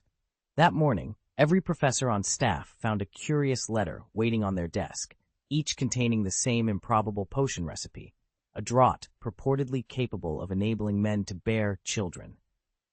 Even the Practical Potioneer magazine had fired off 4 insistent inquiries, hoping to curry favor with Professor McGonagall, or perhaps to smooth over some supposed slight against Professor Snape. Strangest of all, the recipe's accompanying test data had been forwarded not to Practical Potioneer, but to a fledgling tabloid called Advanced Potions, whose sensationalist bent made it eager to publish anything scandalous. By mid-morning, the Hogwarts faculty assembled in Snape's laboratory, each bearing the parchment in hand. Dumbledore cleared the cluttered workbench, smoothing out the vellum as the others waited in tense silence. "Severus," he began in that gentle drawl no one could mistake. "Does this formula ring any bells?" He tapped the page. "According to the text, one needs mandrake juice, phoenix feathers, fairy wings, genetic material from both partners, and, astonishingly, a drop of Peruvian venomous dragon venom." Snape scoffed, straightening his robes. "I've never seen it before. It's nothing more than a half-baked prank someone shoved in an abandoned locker. The parchment's far too fresh to be centuries old. It looks as if it was penned only days ago. Montague must have grabbed it by mistake and sent it along with my notes to Advanced Potions." He flicked the corner of the page disdainfully. "That's the whole story. There is no men's motherhood potion, at least not one I've ever encountered." Murmurs rippled around the room as Dumbledore re-rolled the vellum and tucked it beneath his arm. Though skeptical, even he couldn't deny the tantalizing possibility the recipe suggested. Yet for now, the matter was settled. No such potion existed in any reputable vault or textbook, only a prank, and a reminder that in the world of magic, the most outlandish rumors can spread at the speed of a fanged flyer. "It probably would have ended up in the fireplace and burned," Severus Snape said, shaking his head. "But Professor Sprout and I have heard for some time that you're developing a potion to let boys father children, allegedly at Dumbledore's and Grindelwald's behest. And why publish your findings in Advanced Potions? It's hardly an established journal." Minerva McGonagall exchanged a worried glance with Madame Pomfrey and Professor Sprout. Dumbledore sat quietly beside them, while Snape's keen eyes betrayed his growing irritation. They had merely come to sample the melons in the staff room, hardly the setting for whispered conspiracies. Yet here they were, confronted with a tale so preposterous it might have been invented on the spot. "I first encountered that rumor back in Azkaban," Pomfrey interjected, her tone clipped. "An old prisoner, caught trafficking verboten potion ingredients, swore that you, head of Slytherin, approached him about acquiring a muggle clownfish. He claimed you wanted one for research, a fish that can change sex and still breed with a male. A low chuckle broke the tension. Sirius Black leaned back in his chair, a mischievous glint in his eye. Last summer was quite eventful, wasn't it? He drawled. Grindelwald even showed up at Hogwarts. You know how persuasive he can be. And Severus, you of all people must recall how short I am, hoping I'd miss a thing or two. The circle of professors fell silent. What had begun as an innocent melon tasting had spiraled into allegations of dark dealings, unnatural experiments, and secret alliances. And at the center of it all sat Severus Snape, caught between deflecting an absurd rumor and exposing a truth no one had been prepared to hear. Thanks to my goblin heritage, I move almost without a sound. As I slipped past the Defense Against the Dark Arts classroom, where those wolf-like students were poring over their lesson, I heard two familiar voices inside, Albus Dumbledore and Gellert Grindelwald. Though the door was closed, the word potion kept surfacing in their conversation. Professor Flitwick's high-pitched tone chimed in first. I haven't given Severus any personal assignments yet. Right now, our biggest problem is the explosive population growth triggered by the public disclosure of the advanced potions formula. We must alert the Ministry of Magic immediately and propose some forward-looking policies to keep this from spiraling out of control. Dumbledore's voice followed, shifting from his usual measured calm to something warmer. And serious, once the revised Advanced Potions textbook goes to print, I'd like you to team up with Severus to publish the paper he's been working on. His analysis of the formula's broader applications will be invaluable. With a gentle wave of his hand, Dumbledore added, Severus, please brew a fresh batch of the potion and prepare your findings for submission. There was a brief pause, then Severus Snape's clipped reply slipped through the crack in the door. Very well, Headmaster. I'll have it ready, and the article drafted before next full moon. I melted back into the corridor, every sense on alert. Whatever they were planning, it was about to change the wizarding world all over again. Snape stiffened, even though he knew he'd done nothing wrong. He could feel Dumbledore's eyes on him, sharp with suspicion, and it stung more deeply for its suddenness. Sirius Black, having caught the shift in the headmaster's mood, gave a curt nod and slipped out of the room. Professor McGonagall and the other professors, seeing they'd gleaned all they could, offered quick farewells and followed him. When the door finally closed behind them, Dumbledore folded his hands across his desk and fixed Snape with a steely gaze. Severus, he began quietly, this formula, I'm to understand it's not your own research? Snape's lip curled. If you're looking for answers, perhaps you should question your old flame, he retorted. Maybe this was his handiwork all along, a gift, an apology, even a child as compensation. A flicker of pain crossed Dumbledore's face. He rose to his feet, as if to argue, but something in Snape's cool certainty stayed him. Slowly, he sank back into his chair. Of course, how had he been so blind? Snape was renowned as Hogwarts' greatest potion master, yes, but he was not the only one with talent. Grindelwald's followers were formidable alchemists in their own right. Their goal, after all, was nothing less than the domination of Muggles by wizards. A brew that reversed the magical world's slumping birth rate would be a powerful weapon, one that could swell their ranks overnight. And Dumbledore, too, knew better than anyone how deep Grindelwald's ambition ran. He'd once believed in Gellert's vision, had even loved him in his own way. Perhaps that lingering affection had clouded his judgment now. He closed his eyes for a moment, drawing a steadying breath. When he opened them again, the warmth was gone. A cool resolve had taken its place. Very well, he said softly. We will need to find out exactly how and from whom this formula originated. Snape simply inclined his head, his black eyes unreadable. In the silence that followed, both men understood the stakes had just grown immeasurably higher. Chapter 132, Dumbledore's Notice. The vaulted ceiling of the auditorium was enchanted to mirror a perfect summer sky, soft blue panels drifting with lazy white clouds above the tall, mullioned windows. Harry and Ron tucked into their breakfast of porridge, scrambled eggs, and bacon while filling Draco in on the startling revelation from the day before. Professor Riddle is a Horcrux, Harry said between bites. In effect, he's another Voldemort. He can read your thoughts, and I'm certain he's already reported everything to Dumbledore. Draco's silver-blonde eyebrows drew together in a frown as he considered this. After a moment, he nodded gravely. "That explains why he's watched me so closely," he murmured. Ron slammed his spoon down on the table. "Exactly," he exclaimed. "And think about it. Voldemort was so convinced of his own invincibility that he never planned for failure. He wouldn't have had time to create so many Horcruxes before attacking at Godric's Hollow." Before Draco could reply, a familiar voice rang out. "Harry! Hey, Harry!" Harry looked up and felt his heart skip a beat. It was Colin Creevey, the boy who'd made a name for himself in his first year at Hogwarts by snapping and selling photographs of Harry to anyone who'd buy them. Colin had faded into the background once Harry discovered he couldn't actually be photographed. Could this be the old enthusiasm returning? Colin came barreling down the corridor, parchment clutched in his hand and breath coming in rapid bursts. He skidded to a stop in front of Harry. "Harry, this is for you," he panted, thrusting the roll of parchment forward. "I ran into Professor Dumbledore just outside the common room, and he asked me to deliver it personally." He paused to catch his breath, then his face brightened.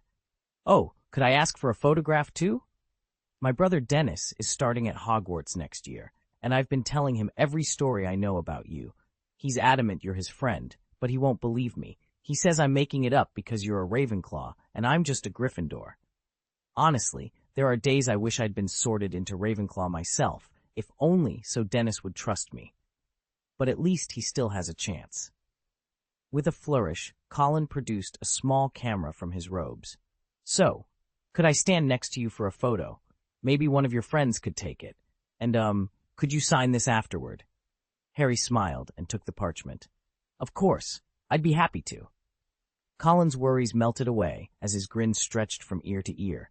He handed the camera off to an obliging first year nearby, then stood nervously by Harry's side, scarf askew but eyes gleaming with excitement.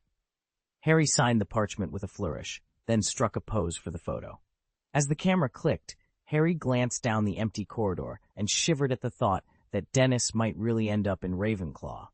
If that happened, well, he wasn't quite sure what he'd do. But for now, he simply laughed as Colin hugged him in thanks and bounded off to show his younger brother the photograph, proof at last that Harry Potter and Ravenclaw could coexist after all.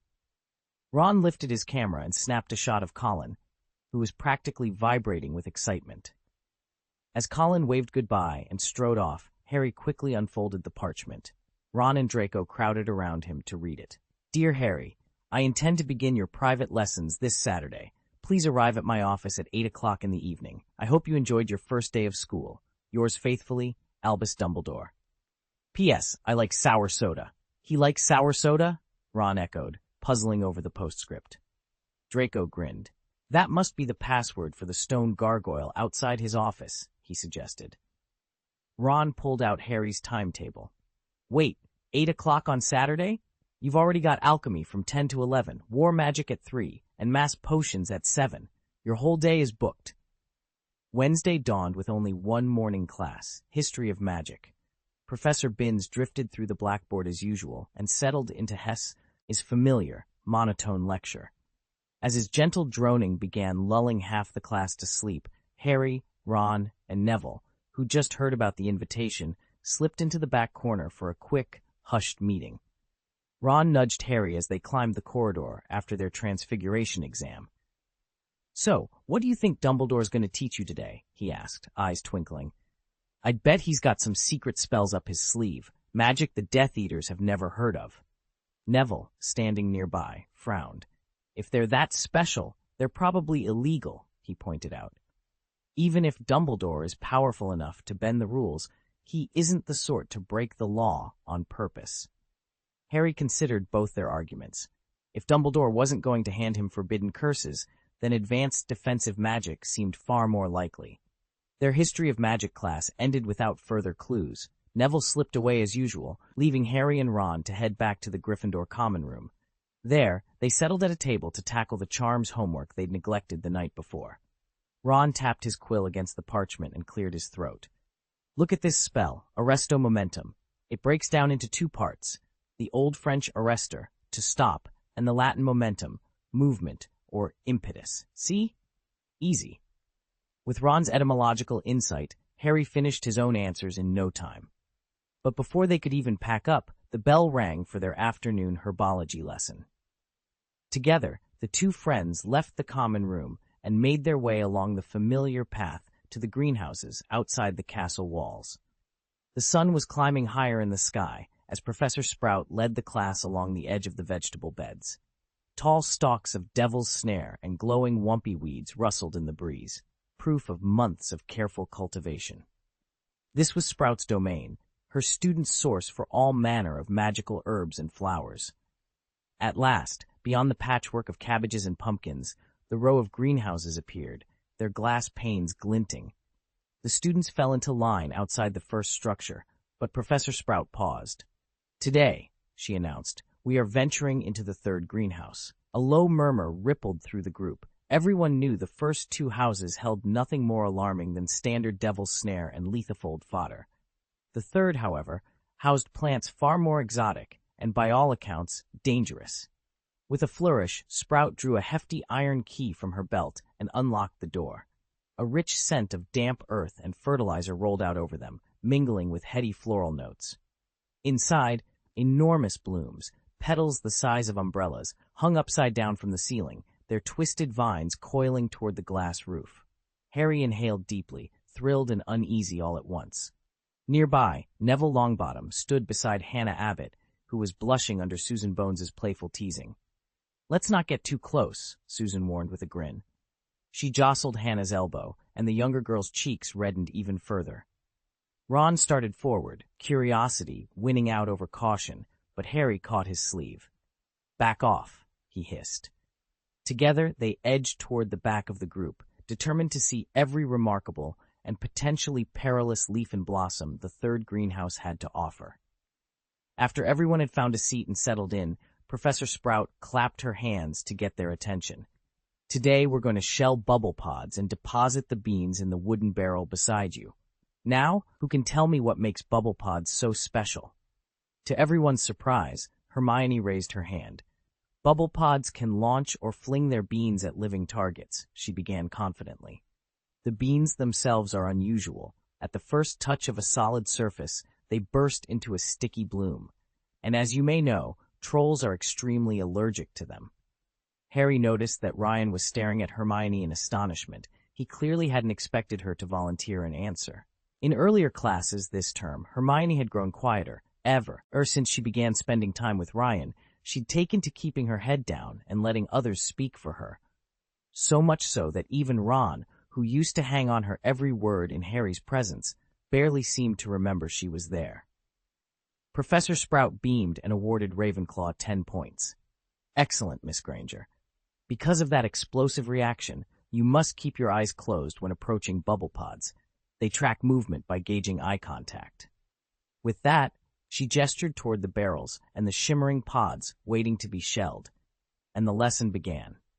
When you go to peel the beans, do not wear gloves. Handle those glossy pods with your bare hands.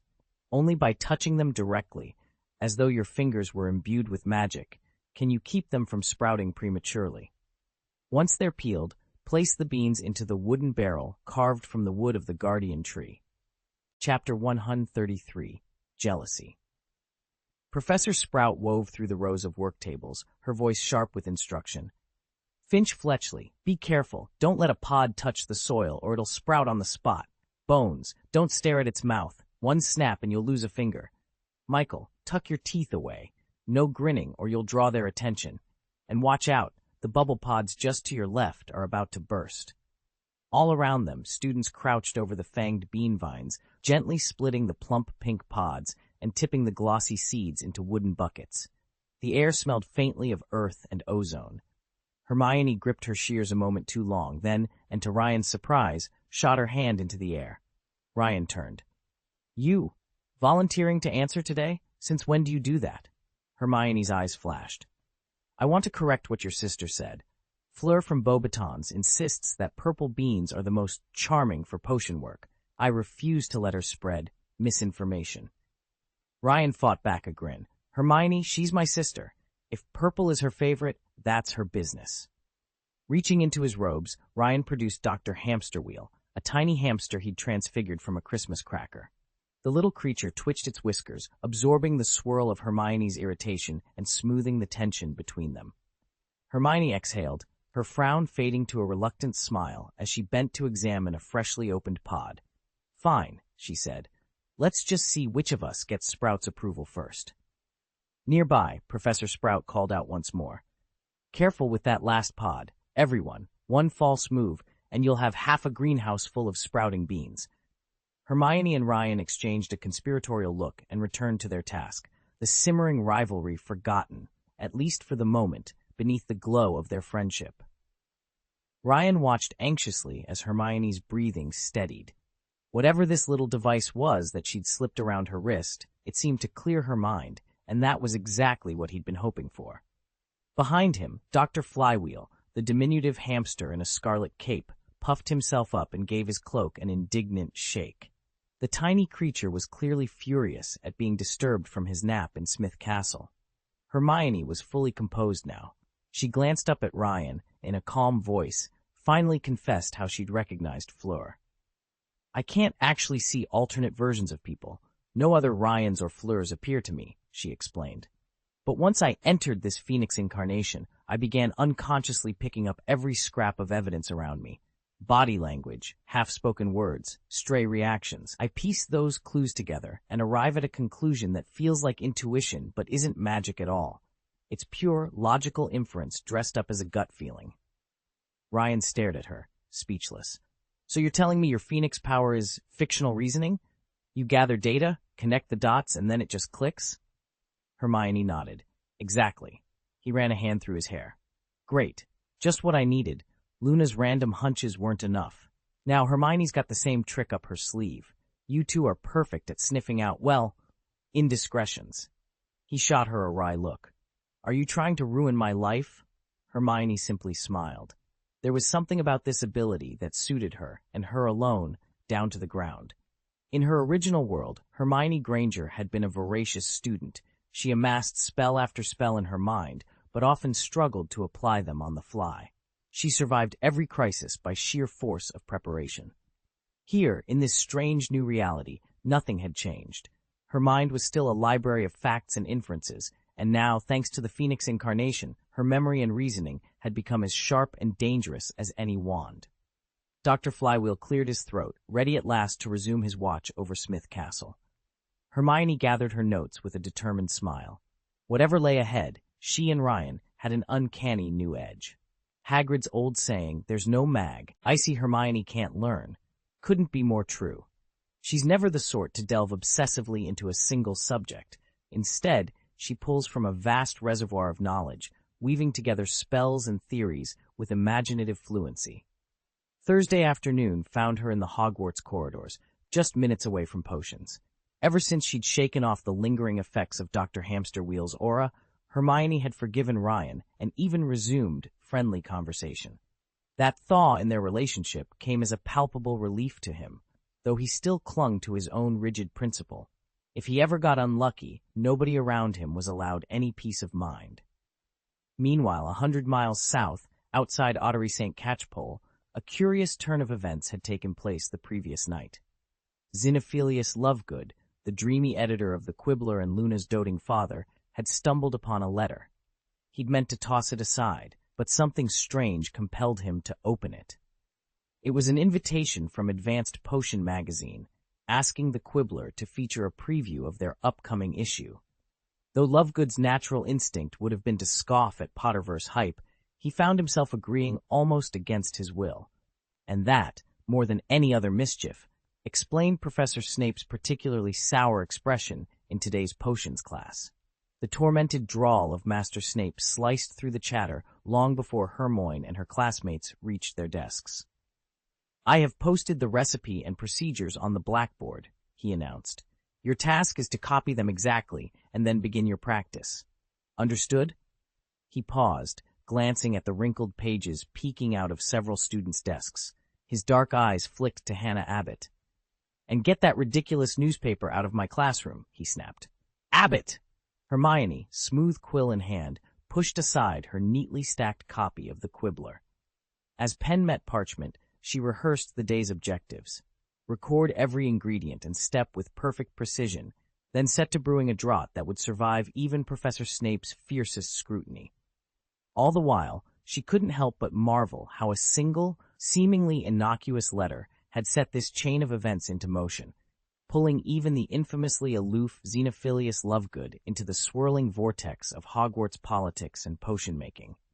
Today's potions lesson takes an abrupt turn the moment Professor Snape sweeps into the room, his black robes billowing like a storm cloud. He fixes the class with a glare so cold it could curdle milk. I shouldn't have to remind you all that Acnatherum splendens is not a topic for idle chatter, he snarls. Write it on the board, then copy it 10 times, and for Merlin's sake, keep quiet. He pauses, eyes narrowing on Harry. Potter, you're an exception. You may do as you please, except that you will never again mention those 2 words, the quibbler. He spins on his heel, snatches a parchment from Dudley's hand, and stalks away. Before we can so much as blink, the clatter of his robes fades. Snape has vanished from the classroom entirely. A stunned hush descends, until Mr. Lovegood leans forward, eyes bright with excitement. He's been collecting every juicy rumor Ryan's been spreading, that Dumbledore and Grindelwald have rekindled their old romance, that Snape was ordered to brew a male fertility draught, that he's entangled in a secret affair with Professor Riddle, even the whisper of Voldemort's true origins. According to this tangled web of gossip, everything is confirmed. Compared to these revelations, Snape's fury feels almost trivial. Ryan catches sight of the headmaster's office door down the corridor and allows himself a triumphant grin. Whatever scandal awaits behind those oak-veneered doors, he's sure he'll be the first to spread the news. Moments later, we find ourselves standing before the grand entrance to Dumbledore's office, each of us eager and more than a little apprehensive to learn what happens next. Sir Aurelius Thornbrook, a tall, straight-backed figure with pale blonde hair and piercing blue eyes, rapped insistently on the gleaming oak door. Its brass knocker, sculpted into an eagle's head atop a lion's body, rang sharply through the corridor. "I know you're in there. Is the formula genuine? Answer me, Dumbledore," he called, his patience fraying. He raised a hand toward his wand, prepared to force the door, when it swung open of its own accord. Inside, perched on a gilded stand, sat Fawkes the Phoenix. With a welcoming trill, the fiery bird beckoned Sir Aurelius across the threshold. A smile flickered on his stern features. "It seems Fawkes still remembers me." From the shadows came a mock snort. "Humph, he doesn't remember you. He treats everyone like that." The voice was irritable, oddly petulant for one so renowned. Sir Aurelius blinked. The speaker could only be Professor Albus Dumbledore himself, the white wizard venerated throughout Britain for his kindness, steadiness, and wisdom. Yet here he stood in lavender pajamas embroidered with delicate hyacinths, sounding more like a disgruntled schoolgirl than the world's greatest sorcerer. Dumbledore glanced at the Phoenix with a quirked eyebrow. "Though I do recall Fawkes being distinctly unenthusiastic about a certain fellow. What was his name?" "Ah, yes, Snape. Severus, or shall I call him Cupid?" The elderly blonde man let a faint, teasing smile curve his lips. He strolled leisurely to Dumbledore's desk and settled on its edge, one leg swinging free. Dumbledore instinctively leaned back, as if to keep his distance from this unexpected visitor, then recovered his composure. "Fawkes is quite fond of him," Dumbledore said coolly. At this, the blonde man's eyebrows shot up. "You don't deny it, then? Nor the existence of that potion? So everything printed in the Quibbler was true?" He closed his eyes for a moment. When they opened again, they gleamed with lethal intent. "Perhaps I should have handled this personally from the start. Maybe then Lord Voldemort would never have escaped." He let out a soft sigh, his voice drifting into a deceptively gentle timbre. "By the way, where is your defense against the dark arts professor? I'd very much like a conversation with him." Although his tone had grown almost tender, Dumbledore's right hand, unseen yet unyielding, slipped inside his robes and wrapped tightly around his wand. He was, after all, the greatest white wizard of his age, and he sensed the shift in the blonde man's aura the instant the threat hung in the air. He straightened his back without a moment's hesitation, his face coming just inches from the blonde old man's lips. Fixing him with a steady gaze, he spoke each word deliberately. "Gettler. Only that formula is correct." Chapter 134. Grindelwald is pregnant? The corridors of Hogwarts had never been so abuzz. By mid-morning, the entire school was whispering the same impossible headline, Grindelwald is pregnant? Ryan Lane nearly dropped his books when he heard. He swallowed hard, his stomach churning. There was only one way this could have happened. Professor Snape had been ordered to analyze an experimental fertility draught, a potion requiring the magical essence of two wizards. Once refined, it would grant whoever drank it a perfectly formed female body capable of bearing a child. That body would remain until the infant's birth. Lane knew he wasn't imagining things. One of the two vials had vanished, and soon after, Gellert Grindelwald himself disappeared. Every whispered detail made Lane's skin crawl. Only one of those two contributors could have taken the potion, and the records showed it wasn't Albus Dumbledore who vanished from the castle, but Grindelwald. Across the Great Hall, Hermione Granger slammed the Quibbler down on the bench with a crack that turned every head. Harry Potter, who'd reluctantly agreed to read it at Ginny's urging, barely hid his shock as he picked it up again. He dismissed the magazine's outrageous claims as pure nonsense, until now. "Look at this," Hermione said, flicking to the inside back page. "War Magic on Saturday's schedule has been replaced by someone else, a professor not even on our faculty list." Ron Weasley leaned over, face scrunched. "Why cover it up? Unless," he swallowed, "unless they're hiding the real reason Professor Snape needed extra staff." Ginny Weasley folded her arms, voice tight. "If Grindelwald really did take that draught, what went on behind the headmaster's office must be worse than we thought." Harry closed the magazine, his heart pounding. Everywhere he looked, students huddled in small groups, speculating wildly about what had happened. Something had gone deeply wrong. An illicit potion experiment, a missing vial, a vanishing dictator, and now a pregnant Grindelwald. The story felt too bizarre to be true, and yet the evidence kept mounting. Harry caught Ginny's eye. "I thought it was all a lie," he admitted softly, "but now I'm not so sure." As the rumors swirled, Hogwarts braced itself for the fallout. Behind the leathery portraits and age-worn tapestries, everyone wondered what new turbulence was about to shake the wizarding world. On Thursday, the Daily Prophet ran a headline that set the wizarding world abuzz. "This groundbreaking potion may be the answer to our declining birth rate. Even if a child is born with what's now being called magical dystrophy, the newly rebranded term for squib, now treated as a curable condition akin to lycanthropy, that too can be magically remedied. Lycanthropy itself can be cured through the practice of Fenner's incarnation." The full recipe and step-by-step brewing instructions will appear in the next issue of Advanced Potions. By Friday morning, the Quibbler's spin-off journal Advanced Pharmacology hit the stands, offering its own bombshell. This potion is safe for both men and women. There is no restriction on the genders of the two witches or wizards who provide genetic material, but there must be exactly two donors. Any fewer or more, and the potion fails. Furthermore, its effects apply only to those original contributors. No sooner had these two reports circulated than the Slytherin table erupted in excited chatter.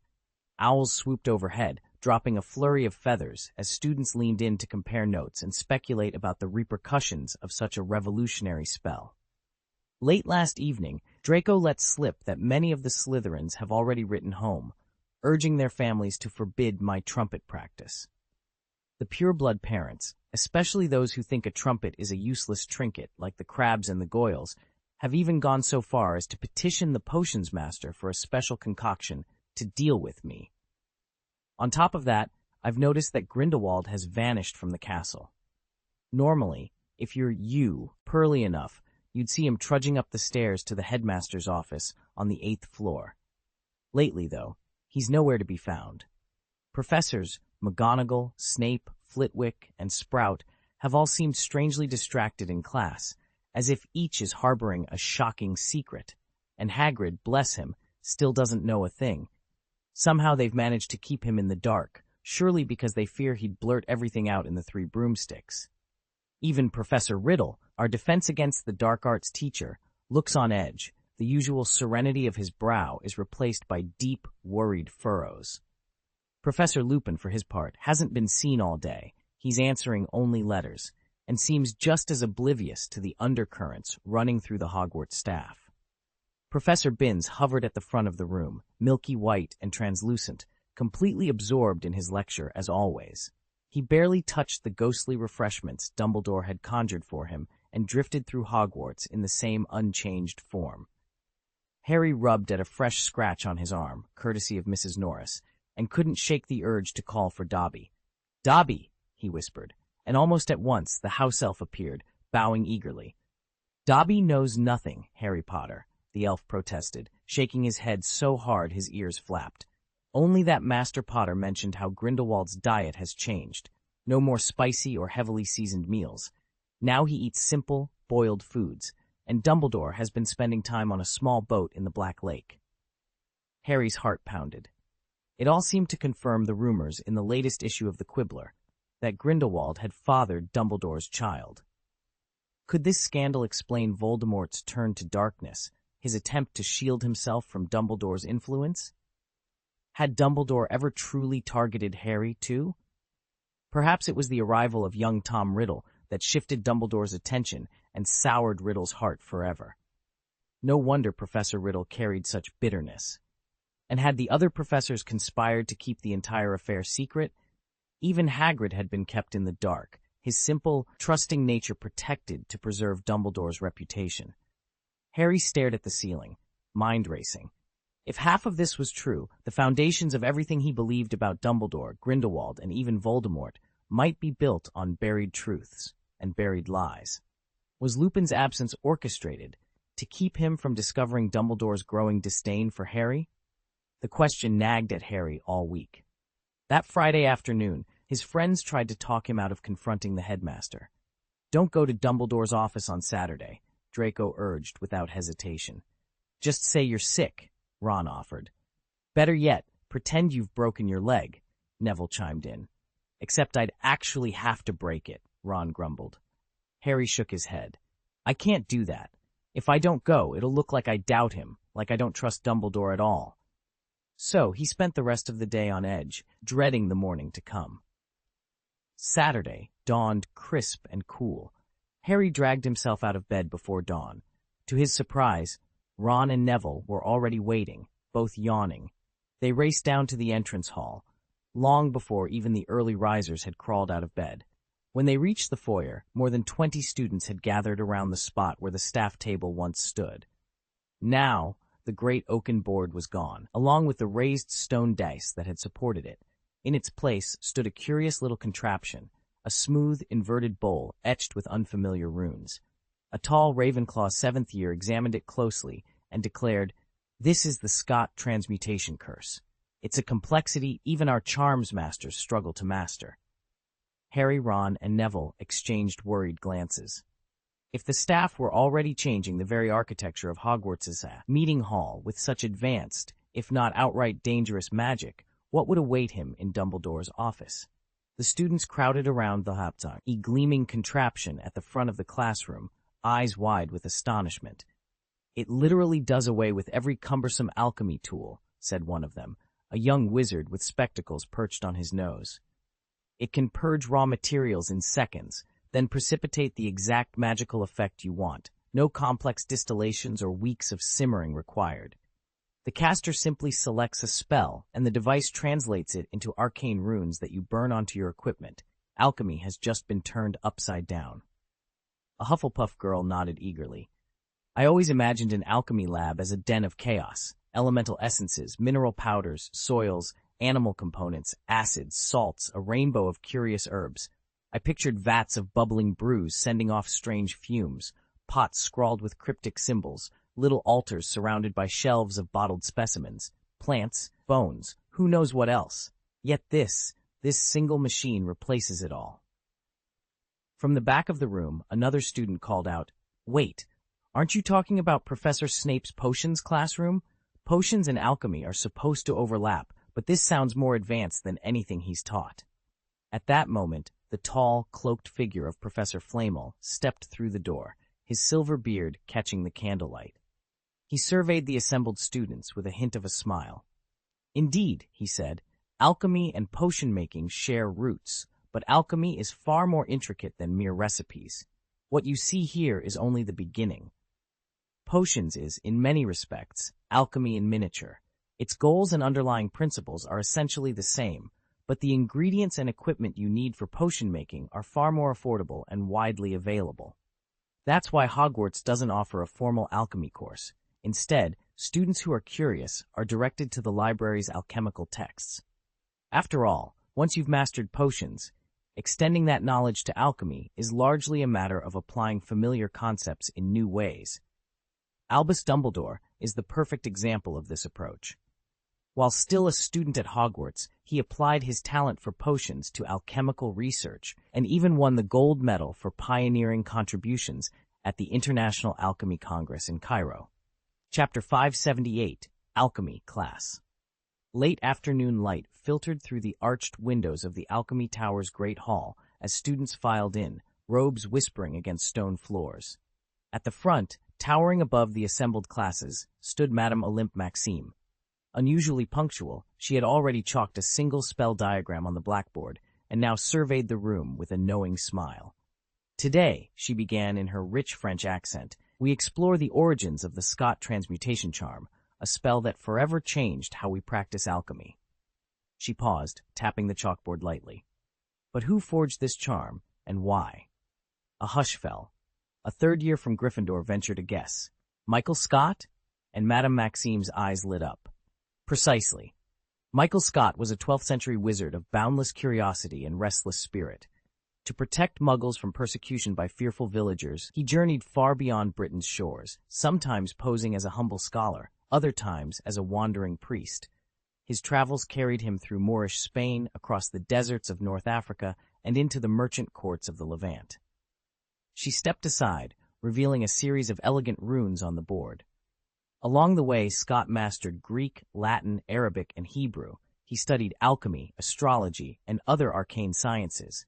But always on the move, he lacked a permanent laboratory. To continue his experiments anywhere, he devised the transmutation charm we know by his name. A Ravenclaw prefect raised her hand. Madam, this charm's incantation. Did Scott invent that as well? Madame Maxime shook her head gently. No, the words we speak today were translated and refined by none other than Michel de Nostradam, better known as Nostradamus, who hailed from southern France. A graduate of Beauxbaton's academy, he devoted his life to potion research and earned fame among Muggles for predicting the Black Death. When the plague swept Europe, he turned to alchemy in search of remedies, and in the process adapted Scott's original gestures and formulas into the incantation currently in use. Soft murmurs spread through the hall as students absorbed this lineage. Scott's restless ingenuity, joined by Nostradamus's predictive brilliance. Madame Maxime raised her hand, and the runes on the board glowed faintly. Together, these two minds gifted us a portable transmutation, the power to turn common metals into shining elements without a grand workshop. As you practice today, remember their persistence, Scott braving foreign lands, and Nostradamus chasing cures for the plague. Let their example guide your own efforts. She swept aside her robes and motioned to long rows of work tables, each set with lead ingots, copper vials, and circles of chalk. Now let us begin. First, inscribe your transmutation circles precisely. Then, with wand at the ready, invoke the chant as I demonstrated. A ripple of excitement passed through the students. Quills scratched parchment, wands were gripped, and the great hall, once hushed with anticipation, hummed with the promise of magic reborn. Chapter 7. The Alchemy of Transformation. Professor Maxime stood at the front of the grand hall, her voice carrying easily over the hush of expectant students. When the Black Death swept across France and Italy, she began, one wandering scholar, without a permanent home, dedicated himself to studying this scourge. He knew the famed Scott transmutation spell, but his own magic was too weak to cast it. Refusing defeat, he devised a different approach. He converted the spell into a series of magical inscriptions and etched them onto a large iron cooking cauldron. Using that cauldron, he saved countless lives from the plague. She paused, letting the story sink in. Today, we'll learn how to purify and alter objects using a simple stage prop, and how to translate incantations into precise magical commands. At precisely 10 o'clock, a soft chime echoed through the room. The long wooden tables that had lined the chamber moments before vanished in a swirl of magic. In their place stood rows of polished copper pots, each bearing the familiar curling runes of the Scott transmutation spell. Students from Beauxbatons, Castelbruxo, and Durmstrang settled into the newly arranged benches. Ron Weasley caught sight of Victor Krum among them. Memories of past arguments flared in Ron's mind, but he held his tongue. Krum, for his part, looked relieved, perhaps grateful that today's lesson offered a fresh start. Madame Maxime raised her hand, calling for attention. I've divided you into 3 teams by year. 1st to 3rd years, 4th and 5th years, and 6th and 7th years. Each group will learn how to infuse magic into an ordinary item, then practice inscribing a simple spell onto its surface. Begin by examining your copper pot. Note its texture, weight, and the flow of your wand through the air. As wands lit up with gentle glows and excited whispers rippled among the students, the alchemy lesson was truly underway. Professor Marwood began by guiding the 1st through 3rd year students in mastering the basic controls of the Scott transmutation pot, more informally called the Scott pot. She explained that as far back as the 1st century AD, Alexandrian alchemists had distilled alchemical practice into 3 core stages: raw material, or blackening, which produced what they called dead matter, a transformation phase, and finally the emergence of the finished product. These steps formed the prototype for today's alchemy model of analysis, decomposition, and reconstruction. Thanks to the Scott pot's enchantments, students need only draw in magical energy to activate the device and skip the painstaking understanding phase. The pot itself carries out direct decomposition and purification. To complete the cycle, you simply suggest the desired outcome, relying on transfiguration principles, and it performs the reconstruction. It may sound complex in theory, but with practice it becomes routine. Harry flipped through the official manual and consulted a detailed chart that outlined which substances could and could not be interconverted by suggestion alone. Then he picked up his assignment, a length of black silk. Focusing his magic, he watched the silk's threads shift and reform until it became a pliable, rubber-like material. With that transformation complete, he had fulfilled the day's alchemy exercise. Next in line were Hermione, Luna, and a handful of eager students from Beauxbatons. One by one, they stepped forward to test their own proficiency with the Scott pot. Then Neville and Draco stepped up next, not counting Ryan, who was too busy dallying with the castle cats to bother. Almost at once, Fred and George Weasley, now in their 5th year, arrived to shepherd the younger students through the Scott charm pot. Under the twins' expert eye, nearly every senior in line gave it a try, and as a group, they outpaced the lower years by a comfortable margin. Even so, the fastest among them could only match Neville's pace, with the exception of Penelope and Kate. Harry kept meticulous track of each success. Every rubber-like sample was logged by school, and, at Hogwarts' insistence, broken down again by house, until about 8 minutes had elapsed. At that point, Madame Maxime turned her attention to the 4th and 5th year students. Their next trial was rune carving. Cradling their wands like fine-pointed quills, they incised twisting symbols into blocks of oak. A handful of younger pupils who'd already finished the potions task drifted over and joined the lesson. Harry watched politely from the edge of the clearing. His own challenge lay elsewhere, and it was far tougher. He was tasked with engraving a full 100 words onto a delicate pudding mold, each letter rendered with flawless magical control. About 10 minutes later, the Weasley twins were the first to finish. As usual, their alchemical experiments and knack for product making had paid off. Soon after, Hermione and Luna completed their translations, followed closely by the students from Beauxbatons, who already possessed a solid grounding in alchemy. Neville arrived next, though on this occasion Ron had edged past Draco in finishing first. By the time Draco laid down his quill, nearly half of the 4th and 5th year students had also completed the assignment. Seeing so many successes, Madame Maxime turned her attention to the 6th and 7th year pupils, who were tackling the advanced task of rendering spells into runes. These older students, having received preparatory notes in advance, greeted her eagerly, clustering around as she approached.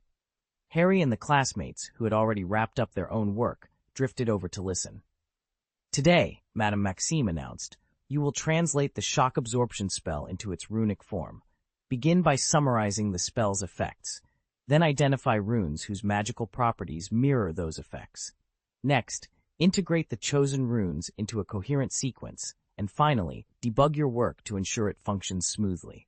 With that clear step-by-step guidance, the senior students bent over their parchment, quills at the ready, as Madame Maxime surveyed their progress. By the end of the class, the competitors had been reorganized into 21 teams. At Hogwarts, students first formed 3 teams by year, then subdivided by house, adding 12 more. At Beauxbatons, Durmstrang, and Castello Bruxo, each school simply split into 2 teams, contributing the final 6. Once the teams were set, the real work began.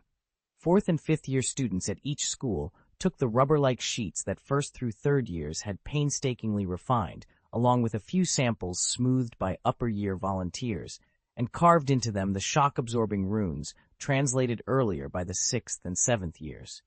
As each rune was etched, the material shimmered and settled into a smooth, silk-like texture. Madame Maxime then rose, her imposing figure commanding silence. These enchanted silks will serve as the lining for the warrior robes in our upcoming individual dueling contest. In fact, this is where the true team competition begins. We will total the amount of silk each team produces, divide by the number of participants, and record the result as your team's score, just as before.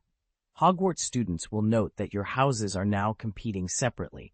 The house with the highest average output will earn bonus points. A surge of anticipation swept through the hall. With that, the clock started ticking, and the teams set to work. The contest, at last, was underway. Madame Maxime tapped the edge of the parchment lightly with her wand, drawing everyone's attention back to the front of the great hall. And now, she announced, the moment you've all been waiting for, the house totals. With a sharp clap, 4 figures slipped in through the rear doors. They were the deans of Gryffindor, Hufflepuff, Ravenclaw, and Slytherin, each taking their place beside the headmistress. Madame Maxime handed the parchment off to Professor Flitwick, who adjusted his robes and peered at the figures. Ravenclaw, 83 points. Gryffindor, 57 points. Hufflepuff, 55 points. Slytherin, 62 points. Professor Flitwick's eyes widened. He cleared his throat, beaming broadly. At long last, he cried, Ravenclaw earns an additional 50 points for their outstanding achievements. A roar of applause erupted from the Ravenclaw table, their blue and silver scarves waving triumphantly. Across the hall, the other houses exchanged polite claps, gratitude for a contest well fought, and determination for next year's challenge. Chapter 79, Unexpected. The Beauxbatons students brimmed with excitement at the prospect of learning alchemy, and Ryan watched them with thinly veiled amusement. To him, none of what they were so eager about was truly novel. Transcribing spells by translating magical runes, Hogwarts had practiced that for centuries. Wands taking the place of carving knives to burn glyphs into materials? A neat trick, perhaps, but hardly groundbreaking. Any first year who agreed to intern at the school's props shop would pick up that technique in no time. As for the much-vaunted Scott pot, the device everyone claimed held untold alchemical secrets, Ryan was even less impressed. Its mysteries were little more than clever engineering hidden beneath fanciful lore.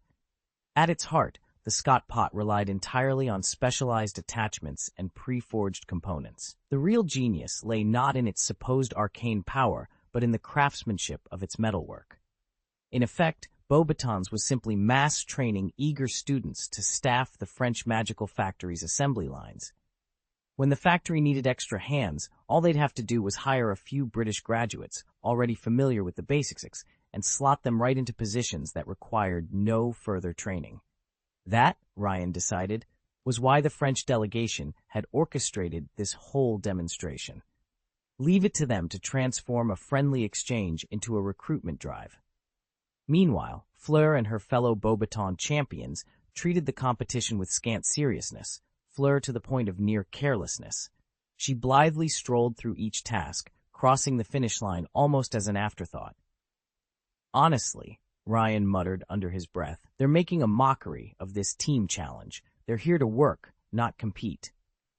But as he watched the last of the French students file out of the practice hall, something in the air shifted. an unexpected spark of rivalry he hadn't anticipated.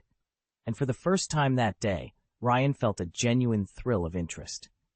Sometimes the best surprises came when you thought you had everything figured out.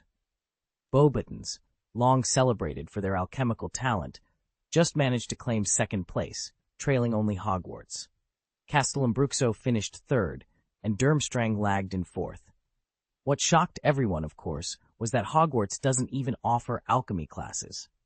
I couldn't hide my curiosity as the final standings lit up the scoreboard.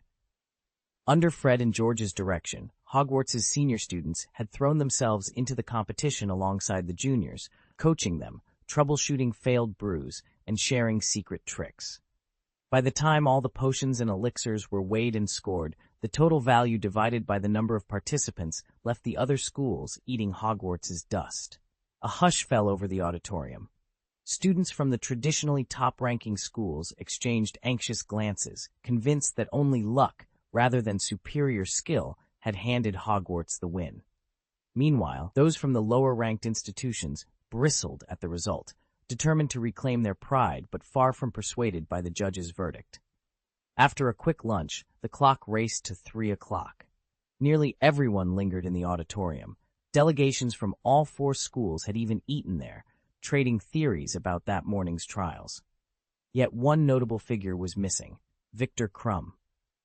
The Ravenclaw table broke into thunderous applause as their house score climbed. Victor Krum slipped quietly out of the great hall, walked through the entrance chamber, crossed the dew-damp lawn, and returned to the boat moored on the lake. He watched the cheering figures fade behind him without a word. It wasn't until 3 o'clock, when the war magic class was about to begin, that he rejoined the assembled students. Ron's face was still crimson with indignation as he stared Krum down, eyes brimming with tears of frustration. Around them, the buzz of conversation faded. The deans of all 4 houses had vanished from the stage, leaving an expectant hush in their wake. Moments later, a new figure appeared under the enchanted ceiling. It wasn't Gellert Grindelwald, the silver-haired legend many had whispered about. Instead, an older man with a sweeping white beard and twinkling blue eyes stood before them. A ripple of astonishment swept through the hall. "Is that Dumbledore?" someone murmured. "Why him? Shouldn't Headmaster Karkaroff be coming?" another whispered urgently. The questions rose into a roar as students craned their necks for a better look. Then the realization hit. This was Albus Dumbledore, celebrated as the greatest white wizard of the 19th century.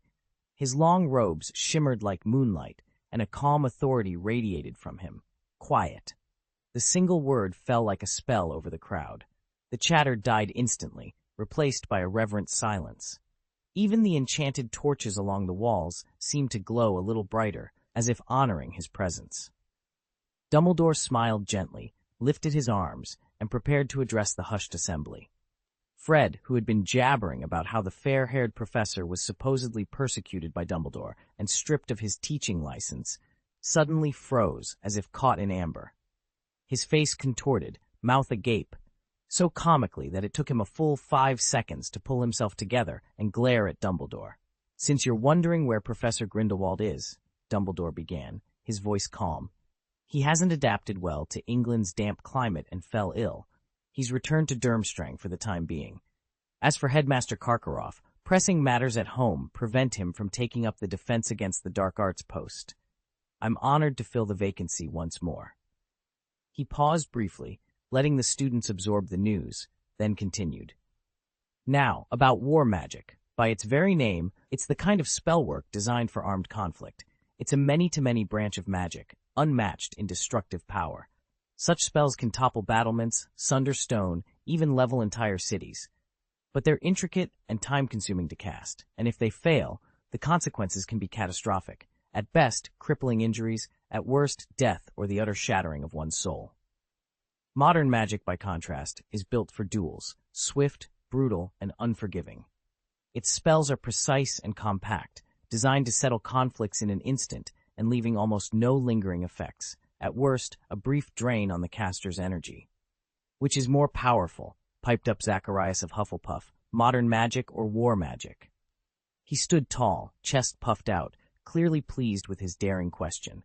But the moment his eyes met Dumbledore's calm, unwavering gaze, Zacharias went weak-kneed and crumpled to the floor in a graceless sprawl. A roar of laughter erupted from the Hufflepuff table, but Dumbledore merely inclined his head and replied. "Picture a duel between a war mage and a modern magician," Dumbledore began. "If the war mage remains within the reach of dueling spells, no matter how powerful his overall skill, he's at a fatal disadvantage. One well-aimed knockout hex from his opponent ends the fight. On the other hand, if he stays hidden, keeps his distance, and stays beyond the range of those rapid-fire incantations, his brutal, large-scale magic can snuff out lives and lay waste to everything around him in an instant. So which is stronger? It all depends on the battlefield, distance, visibility, and tactics. Neither form holds absolute supremacy, and I assure you, I'm not taking sides.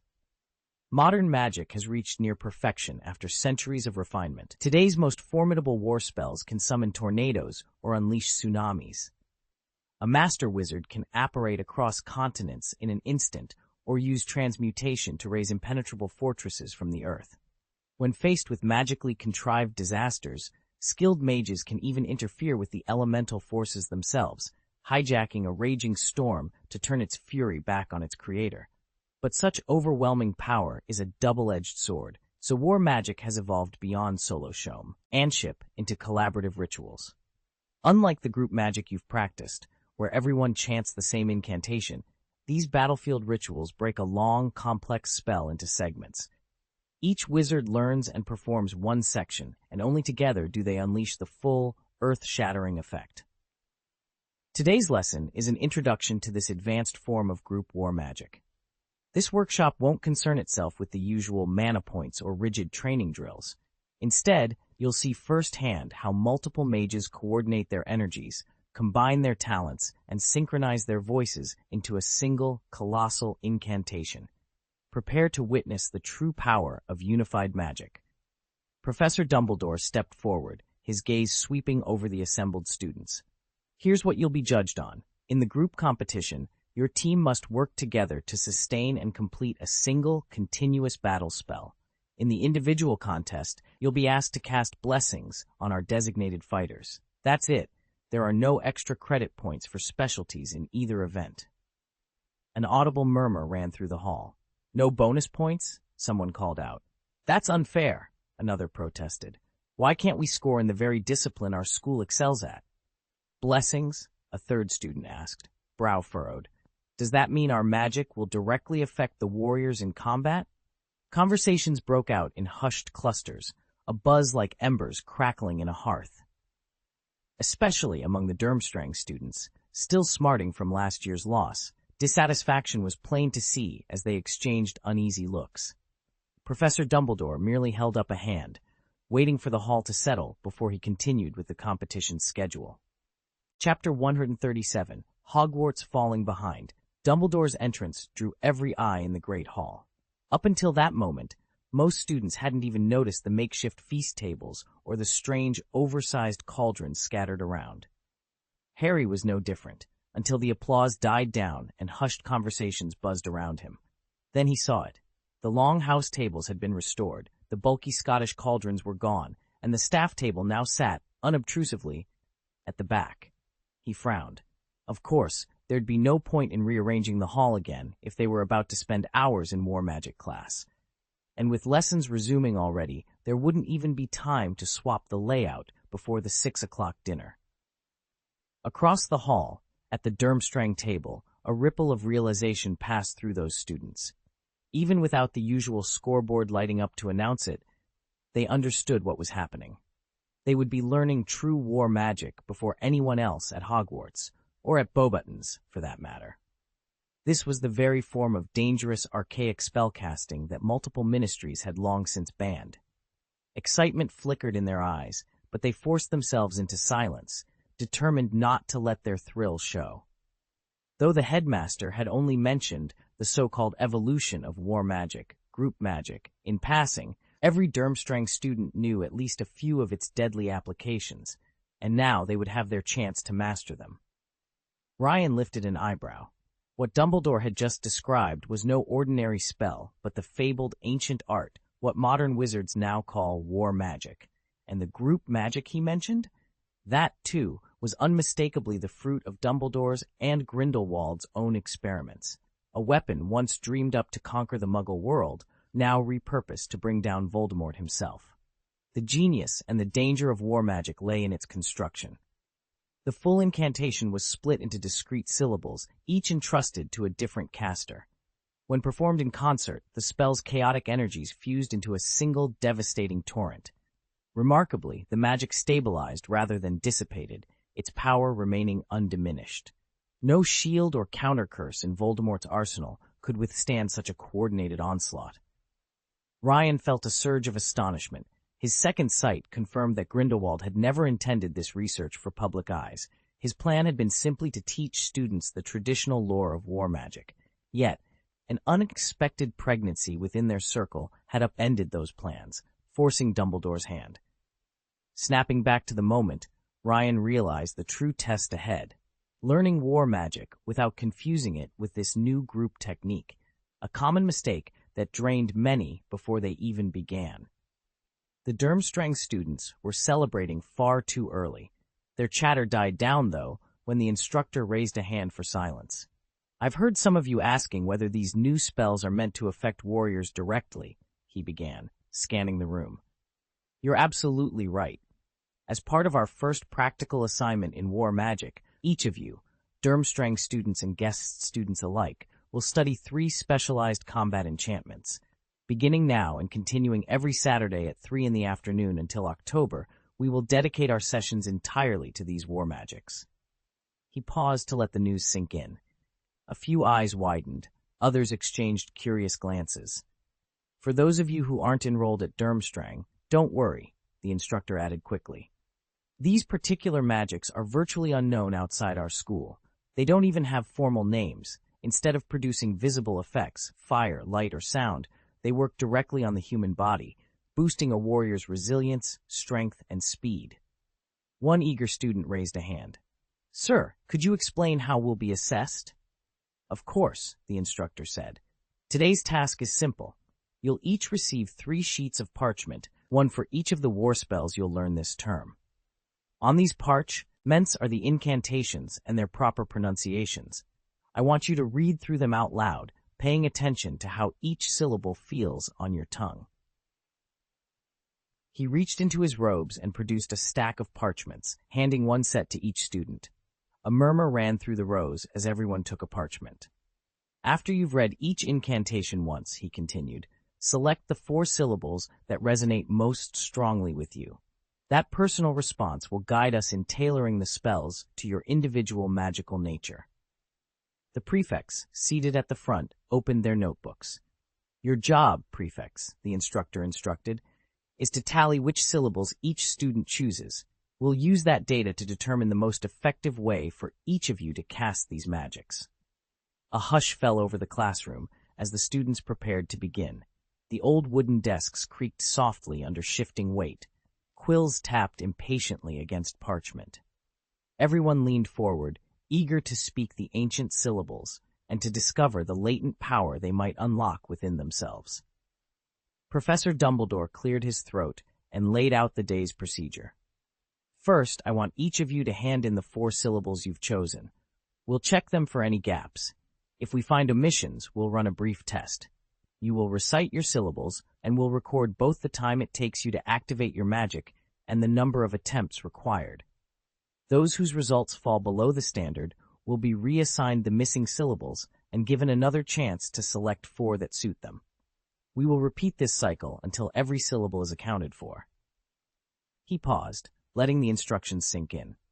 "And remember, you must master the first parchment today. The remaining 2 must be completed by next Saturday." With that, Dumbledore waved his wand. Thousands of tiny paper cranes poured from his voluminous sleeves, fluttering to the desks before each student. There, they unfurled and transformed into 3 pale sheets of parchment. A ripple of excitement passed through the classroom as everyone leaned forward to examine their tasks. Harry was just as curious as the others. He unrolled his first scroll and froze. Each spell stretched nearly a foot long, almost rivaling the length of his entire homework on a typical evening.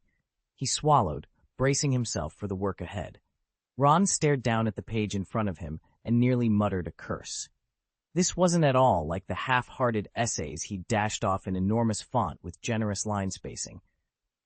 Here, each word was printed in a font so tiny that the letters seemed to crowd each other for room. There wasn't a scrap of white space, except for the occasional mark indicating a syllable break. The sheer density of these incantations was enough to make anyone's head spin. Harry leaned over. He'd heard rumors that combat magic had been quietly excised from the standard curriculum. Its incantations were just too lengthy for the average witch or wizard to bother with. Now only this one school offered it, and even then as an elective, much like Care of Magical Creatures. Merlin's beard, Ron groaned, his shoulders slumping. Are we really expected to memorize all of this? By the time I finish one page, the lesson will be over. And what about our group potion tonight at 7? That gives us exactly 3 hours. 3 hours to spend from 3 to 6 reciting spells. Anthony sighed and shook his head. The reading isn't even the worst part, he said. With normal charms, you can latch onto the meaning and it sticks. But these war incantations, although they're written in English letters, sound like a dozen tongue twisters stitched together. Getting the pronunciation right is the real challenge. Some of the words in the text are marked with phonetic symbols that look like English, but they clearly aren't. Most likely, they're an unknown magical language transcribed phonetically. Harry leaned forward and offered reassurance. All right, let's start by reciting them. Every syllable is a piece of magic by itself. I'm confident that, as we speak them aloud, we'll discover which 4-syllable combination suits each of us. Time flew by unnoticed. 3 hours later, most of the other schools had already assigned each student their 4-syllable charm. But at Hogwarts, the task was still unfinished. Too many students chasing too few clear solutions. By 6 o'clock, when dinner was announced, nearly a third of the house still crowded the classroom, heads bent over paper, consulting their prefects and each other. They'd tried every possible grouping of syllables, only to find that dozens of students kept repeating the same combinations. Every time a cluster of 4 failed to take, they erased and started over, hoping to unearth the right sequence. As a result, they spent the entire afternoon tracking down the few whose magical signatures were slowest to respond, determined not to let anyone leave without their perfect 4-syllable spell. We asked the students to complete the blanks one more time, then again and again, until the exercise had been repeated nearly 3 times. By the time the pupils from the other schools were lifting their knives and forks to begin the banquet, Hogwarts students were still bent over their parchments, quietly murmuring spell after spell. Chapter 581, Reprocessing Potion Ingredients. The Great Hall was alive with the mouth-watering scents of sizzling barbecue, freshly fried snacks, steaming soups, and a faint trace of grease. Cutlery clinked against plates as students feasted. Yet in one corner, a small group stared so intently at their parchments that they barely noticed the banquet before them. Even Ron, who normally prized good food above all else, sat focused on his parchment, oblivious to the buffet. Hermione, watching him in amazement, turned to Ryan with a puzzled look. She wasn't wondering how Ron had managed to ignore the feast. Her real question was more strategic. "We're doing pretty well at Hogwarts," she said. "We outnumber the other 3 schools combined. On paper, that should be an advantage for this class. So why aren't we leading? Has Dumbledore deliberately sidelined the Commonwealth?" Ryan paused mid-bite of beef stew, swallowed thoughtfully, then replied, "You may not have noticed, but Hogwarts is the only one of the 4 schools that uses sorting. Young witches and wizards are sorted by their personalities and ambitions. Each house highlights a particular virtue, so students with similar temperaments end up together, and, over time, reinforce one another's extreme views. If it weren't for shared lessons in potions, herbology, and care of magical creatures, students from rival houses might never set foot in the same classroom. No wonder our overall performance today is slipping. And do you really think Dumbledore arranged it all for the sake of the district championship?" Hermione asked, incredulous. "Hardly," Ryan replied with a shake of his head. "He's got far more on his plate than a regional tournament. You're reading too much into it." Hermione's knife and fork clattered to the table. She leaned forward, voice low. So you're saying that, because of the house system, our school is actually at a disadvantage? Ryan smiled gently.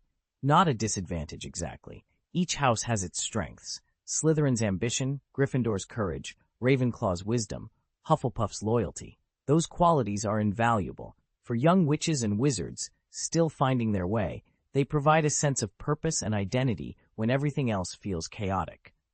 Being surrounded by like-minded peers helps students stay disciplined and focused. Hogwarts' carefully structured curriculum keeps everyone from veering to extremes, while still teaching them to recognize and learn from the strengths of those who think differently. After all, a wizard's true power lives in the heart, and this system ensures that even the youngest mage can develop steadily, mastering his near-limitless magic in a way that suits him. In many respects, Hogwarts is a flawless institution, but Dumbledore's implementation has its flaws. Slytherin's unchecked indulgence, Snape's obvious bias, and, of course, the emergence of Voldemort have driven the house into near-total isolation. Shunned by the other three houses, Slytherin's students are denied the chance to contribute their own unique talents. Meanwhile, Gryffindor too often mistakes recklessness for bravery. Ravenclaw looks down on Hufflepuff, even though Hufflepuff has its share of excellence. In the end, the fault lies not with the system itself, but with those who refuse to see beyond their prejudices. Hermione nodded in agreement. Across the table, Harry had finally persuaded Ron to take a few bites of treacle tart, but before Ron could even lift the fork to his mouth, the dinner bell rang, sending a chorus of students scrambling to their next class. Professor Castor Pollock, dark-skinned and bearing a faint resemblance to a robed Dumbledore, suddenly appeared before the assembled students. Harry realized this was the first time he'd seen the visiting professor up close. With Grindelwald, Dumbledore, and Professor Riddle all in attendance, who could spare a thought for some foreign lecturer? Even Hagrid, keeper of keys and grounds, had only pressed a few odd seeds, pulled mysteriously from his mouth, into Harry's hand, with barely a word about them. Yet now, watching Pollock, Harry felt a peculiar déjà vu wash over him. The professor moved with surprising speed, too spry for someone who looked so aged, yet his gait carried the immovable calm of a great oak. An almost tangible aura of living wood clung to him, and his eyes shone with the clarity and wonder of a newborn. It was as if he embodied the very vitality of nature itself. "You're not far off," came a familiar voice, snapping Harry back to reality. He turned and saw Ryan seated directly across from him, Hermione at her side. Ryan gave him a knowing smile. Professor Pollock really is only 3 years old by his people's reckoning. "Is it the tree shepherd?" Harry blurted out, remembering Hagrid's explanation of the system's original purpose, to share and extend life as long as a tree. Ryan gave a slow nod. "You could say that. Through magical transformation and awakening, it has finally realized that very idea." Harry opened his mouth to ask another question, but Ryan's quiet, steady gaze shut him right up. Years of dream trial training had taught him instant obedience. Now, the best thing he could do was stay silent and fade into the background. At that moment, Ron let out a startled cry. He was midway through shoveling pastry into his robes, an inadvertent feat made possible by Professor Pollock's sudden arrival, and he froze, eyes wide. "My food hasn't disappeared." It was exactly 7 o'clock. Ordinarily, the Great Hall would shift its enchantments for the next set of classes, and all the dinner spread would vanish. But tonight, the tables remained piled high with roast potatoes and an alarming number of pies. Not a single dish had budged. Professor Pollock, still wearing his familiar gentle smile, stepped forward. "I am Castor Pollock," he announced, voice warm. He glanced at Ron and winked. "Anyone who hasn't quite finished their meal is welcome to continue. It's rather late tonight, after all." With that, the invitation stood. The enchanted feast lingered, and the students, Harry included, settled back into their seats, minds buzzing with questions they dared not voice. Professor Aldwin tapped his wand against the edge of his desk. "I won't keep you from your weekend any longer, so let's get straight to today's lesson. We're going to tackle group potions, those brews that require 2 or more witches or wizards working in concert. As you know, most potions rely on processed ingredients, sliced roots, pressed juices, and the like. and group potions are no exception. But there's a catch. Before combining these ingredients into the final cauldron, we must first reprocess each component as a team. By doing this, we bind the ingredient with a single, uniform magical signature. That way, when we all add our power later, the potion won't become unstable from conflicting energies. Today's ingredient is oozing grass, a very common but surprisingly fussy herb. Because we have some of our younger students here, and because oozing grass reacts unpredictably to strong magic, we'll all channel the same simple spell, the illumination charm. It's gentle enough to avoid harming the grass, but strong enough to seal its essence. I'll begin by demonstrating the motion and incantation. Then I'll pass out 4 glass straws, one to each student sitting in the far left seat of the front row in the 4 schools represented here. You'll each dip your straw into the grass sample and infuse it with light. Ready? Let's begin. With that, Professor Aldwin held up his wand and swept it in a slow arc. A soft glow rippled across the work tables, and the lesson on group potions officially began. Chapter 7. 4 small black pouches, each one stamped with the name of a Hogwarts house, were passed to the student at the far right end of every long table. Professor Flitwick stepped forward and explained the exercise. All you need to do, he said, is cast a Lumos charm on these blades of grass and let them glow for at least 3 seconds. After your spell, hand the sample to the classmate on your left. Continue passing it down the line until every student has performed the spell. The last person in each row will place the grass into the black pouch and return it to me. Any questions? No? Very well. Let's begin. At once the hall filled with a rippling chorus of Lumos, Lumos, Lumos, as the grass samples made their way from right to left.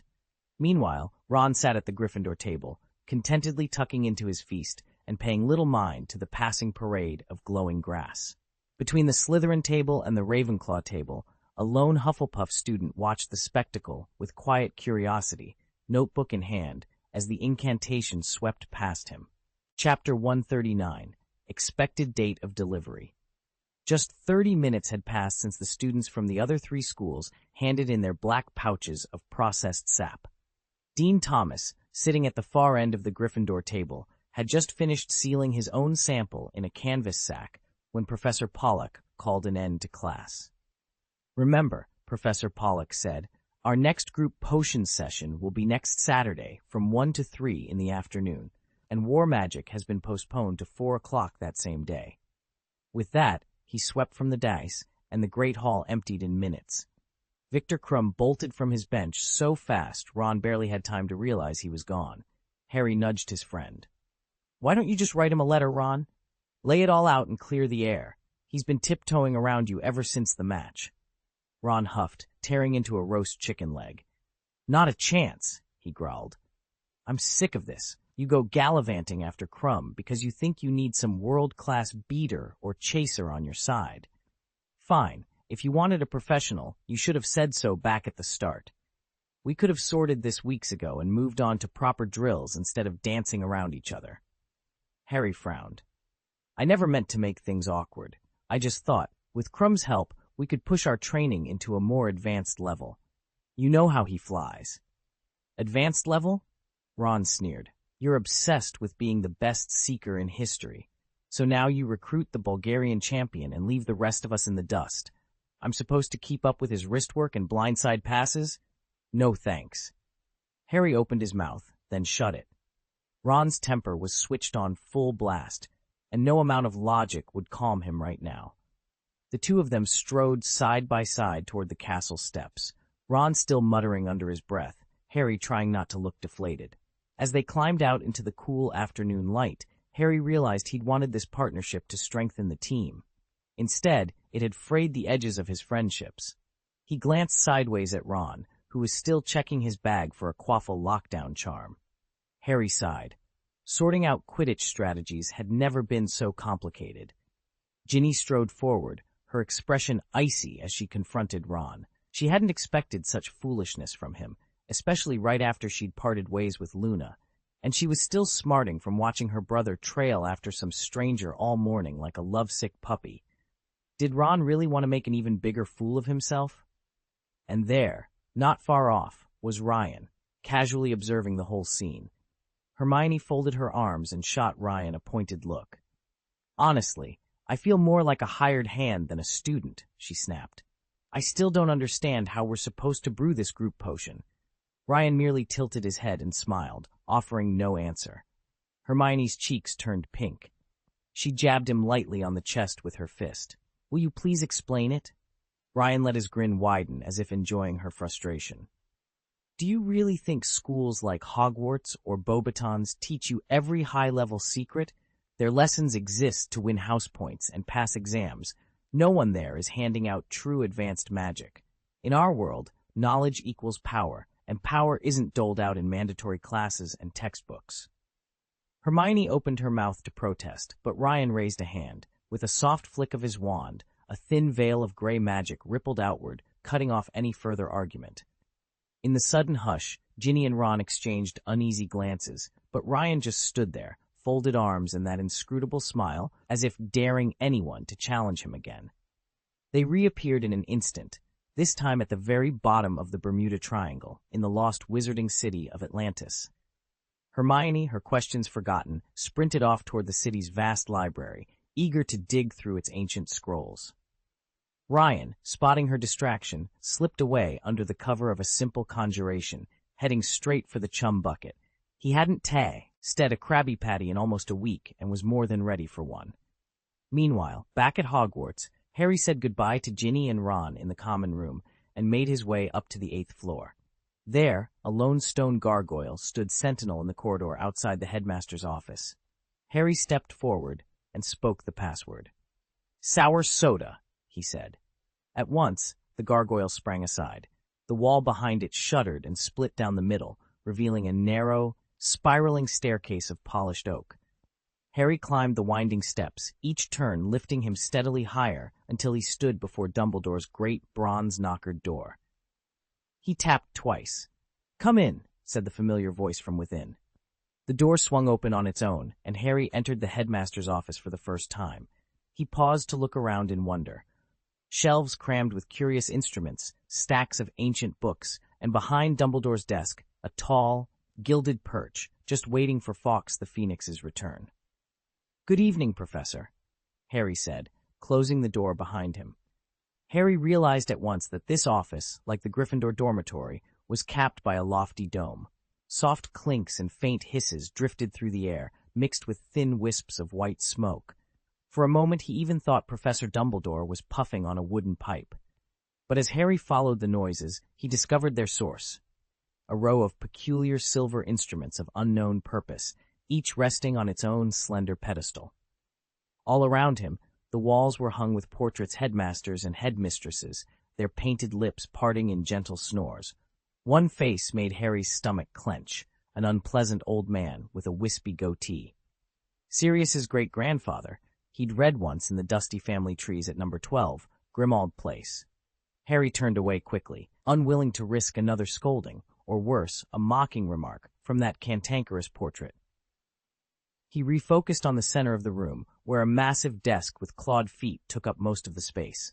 Behind it, Dumbledore sat in a tall, high-backed chair, his keen blue eyes fixed on Harry. Glancing past the desk, Harry spotted a shelf tucked in the corner. There, draped over a crooked peg, was the tattered sorting hat, brim folded and brimful of its usual impatient creaks. Harry felt a flicker of longing. He almost dared to slip it back on and hear its whispered verdict once more. Before he could give in, Dumbledore cleared his throat and smiled. "Well, what do you think? Not so bad for a little room, eh?" Professor Dumbledore offered Harry a warm smile as the last of the students filed out of his office. "Welcome, Harry. This is our first private lesson together. You might be wondering why I've asked for you alone, and why your other instructor hasn't shown up yet. Don't worry, I'll explain everything in due course." Harry swallowed hard. "Professor, is it because of Grindelwald?" Or he hesitated, cheeks flushing. "I mean, does this have anything to do with that article in the Quibbler?" Dumbledore's eyes twinkled. "Xenophilius Lovegood does have a knack for wild conjecture, doesn't he? But no, this has nothing to do with Grindelwald or his followers." He leaned back in his chair. "I understand your worries. Your world has grown more dangerous by the day. Still, Sometimes a missing professor is simply elsewhere on Hogwarts business. Harry let out a shaky laugh. I suppose I've let my imagination run away with me. It's only natural, Dumbledore said gently. But rest assured, I'm not about to spring some elaborate trap on you. I'm an old man, Harry, not a scheming mastermind. And even if I had the energy for it, my conscience wouldn't allow such chicanery. After all, the bond between teacher and student is already unbalanced. We must never abuse it. Harry nodded, comforted by the headmaster's calm presence. For the first time in weeks, he felt the tight knot of anxiety loosen in his chest. Whatever lessons lay ahead, he would face them knowing Dumbledore had no hidden agenda, only a sincere desire to help him. Professor Dumbledore settled into his armchair, steepling his fingers as he regarded Harry. In any student-professor relationship, it's vital we don't introduce complications that tip the balance of power. Harry froze. Complications? He echoed. Emotional entanglements, favors granted, anything that might give one side undue influence, Dumbledore explained. Harry swallowed hard. Speaking of complications, I heard Gellert Grindelwald is pregnant. For a moment, Dumbledore's composure wavered. Harry, feeling a surge of reckless boldness, just like his father, couldn't resist. Congratulations, Professor. Dumbledore blinked, then cleared his throat. Don't get the wrong idea. I'm in no hurry to reconcile with Gellert. Still, he did take that so-called male-to-male fertility potion. Harry frowned. Male-to-male? It's a bit of a misnomer, Dumbledore sighed. It works for any two people. Male, female, female, female, male, male. Really, it's a transgender fertility elixir. The only catch is you get exactly one dose. Harry fought down a grin. So he won't be coming back to Hogwarts soon? Not for a while, Dumbledore confirmed. As for the baby's due date, like any pregnancy, it's about 10 months from conception. Harry did a quick reckoning in his head. But Voldemort's expected to return at the end of this term, around June next year, maybe early July? Precisely, Dumbledore replied quietly. A rather inconvenient coincidence, don't you think? A new life entering the world, just as other dark forces stir once again. I'd be happy to help. Could you please paste the full chapter text you'd like me to revise? Once I have the complete passage, I can rewrite it into a smooth, idiomatic English version. Chapter 140. Horcruxes. No longer important. Harry felt as if he'd just pried open Pandora's box. Heat rushed to his cheeks. He might as well have been in the firing line of Dumbledore's scrutiny, rather than simply talking about his baby's due date or choosing a name. He realized, with growing astonishment, that Albus wasn't his usual razor-sharp self. The delight of impending fatherhood had dulled the headmaster's famed X-ray-like intuition. So engrossed was Dumbledore in nursery colors and late-night baby kicks that he completely missed Harry's awkward squirming. Even more telling was what Dumbledore didn't say, not a single mention of Grindelwald. The rumors in the Quibbler about a rekindled relationship now felt baseless. If Albus and Gellert had ever tried to reunite, it evidently ended almost as quickly as it began. Otherwise, Harry reasoned, Dumbledore would have brought him up. It became clear that Grindelwald wasn't the child's father, which explained the omission. Before Harry could dwell longer on the matter, Dumbledore had already leapt to the next topic, eyes bright with excitement. Who should be chosen as godfather? Harry cleared his throat and asked, Professor Dumbledore, what's on the agenda for tonight's lesson? Dumbledore blinked, taken aback. Lesson? He echoed, as if struggling to anchor his thoughts. His gaze drifted to the portraits of past headmasters lining the walls, then snapped back to Harry. One portrait, in particular, caught Harry's eye. A portly wizard with a ruddy nose who was unmistakably nodding off, and quite oddly, now wearing hearing aids that hadn't been there moments before. The old headmaster rubbed his temples. I suppose I should cut to the chase. You're probably wondering how I veered into talking about my child and my strained relationship with them. Forgive me, that was a slip from an elderly father who's still learning to speak as much as he's learning to lead. He shook his head, a rueful smile tugging at his lips. This whole detour is my fault. I picked the worst possible moment to share personal grievances. Harry raised an eyebrow. Actually, I'm the one steering this conversation. Not to brag, but I'm pretty adept at guiding discussions, although I admit I don't always choose to. Dumbledore chuckled softly and waved a hand as if sweeping away their squabble. Very well. We've wasted enough time arguing over faults. Let's call it a draw and move on." Harry inclined his head in agreement, ready to proceed. Albus Dumbledore rose slowly, folding his hands behind his back as he regarded the gathered students. "I believe all of you are now quite familiar with Horcruxes," he began. "You understand that no one but Professor Riddle, Tom Riddle himself, could ever hope to vanquish Voldemort completely. I've also taken note of the questions you raised in our Ancient Runes class. You've come to realize there must have been 7 Horcruxes in total." Harry swallowed hard. Draco suggested something remarkable. He thinks that Voldemort, in his panic the night I was born, never managed to create all 7. He fled before he could finish the final one. Dumbledore gave a small nod. "A sharp observation, Draco. Even Tom, your resurrected Professor Riddle, finds it plausible. Much has happened this summer to support the theory. When we discovered Caradoc Dearborn's body, it confirmed that Voldemort killed him for his gaunt heritage and forged Slytherin's locket into a Horcrux. You, Harry, destroyed that locket the summer after your first year in the old Black family manor." He paused, letting the weight of that memory settle before continuing. "Then came the diary, which Lucius Malfoy unwittingly supplied. That diary has since grown into a fully independent manifestation of Tom Riddle, your Professor Riddle, and it became the very weapon that finally struck down Voldemort. And of course, there's the Hufflepuff Cup. It was your keen insight, Harry, that led us to it and allowed us to destroy it as well." Dumbledore's eyes twinkled with both pride and gravity. "With those Horcrux is gone, the pieces of Voldemort's soul have been shattered. Now at last, we can face what remains of him without fear of fragment or shadow. Well done." Dumbledore stood by the Hercules stone in the cavern, his eyes bright in the flickering torchlight. "This Horcrux," he gestured toward the shattered locket, "was destroyed by Tom himself. Hufflepuff's golden cup has already returned to the kitchens, where it belongs. You can see how deeply Voldemort was obsessed with turning the relics of the Big Four into vessels for his soul. As far as we know, only 2 remain intact, Gryffindor's sword and Ravenclaw's diadem." Harry's heart thundered in his chest. "Wait a minute," he blurted out. "The diadem's a Horcrux too? Helene, well, Mrs. Grey told me that the one I have now was reforged for Ravenclaw herself. She allegedly led young Tom Riddle straight to the original.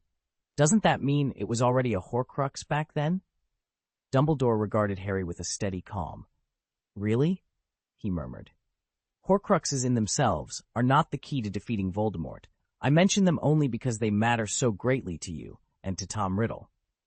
He paused, as if consulting something only he could see, then turned his gaze slowly away from Harry. "But there is one more secret you need to know." His voice dropped to an almost conspiratorial whisper. "Harry, you are Voldemort's final Horcrux. I am certain of it, and I believe Voldemort himself has no inkling of this fact. If he did, he would not have targeted you so deliberately in your first year. He would scarcely have tried to kill you at all. Instead, he would have shown his true, younger face long ago." Harry forced himself to look away from Dumbledore and fix his gaze on the glittering magic stone. Inside, his heart pounded the moment the headmaster began his confession. He could feel that new, unsettling instinct, an urge to lie, rising within him. He battled it fiercely, determined not to betray any hint of the truth. Carefully, he adopted an expression of genuine surprise. "So let me get this straight," Harry said, keeping his voice steady. "You made Professor Riddle independent, all because of me? Who else knows about this?" Dumbledore removed his half-moon spectacles and polished them on the sleeve of his robe. He paused, then settled the glasses back on his nose. "You're right," he began softly. "Sirius, Severus, Tom himself. In fact, everyone in the Order of the Phoenix is aware of what we've done. But there's one secret known only to Tom and me. Today, you will become another link in that secret." He leaned closer, his tone solemn. "You, Tom Riddle, and Lord Voldemort are now bound together as living Horcruxes. Each of you sustains the others and shares in this curse of immortality. Voldemort, or more precisely, Tom's original soul, can still be destroyed in the usual way. But you are different.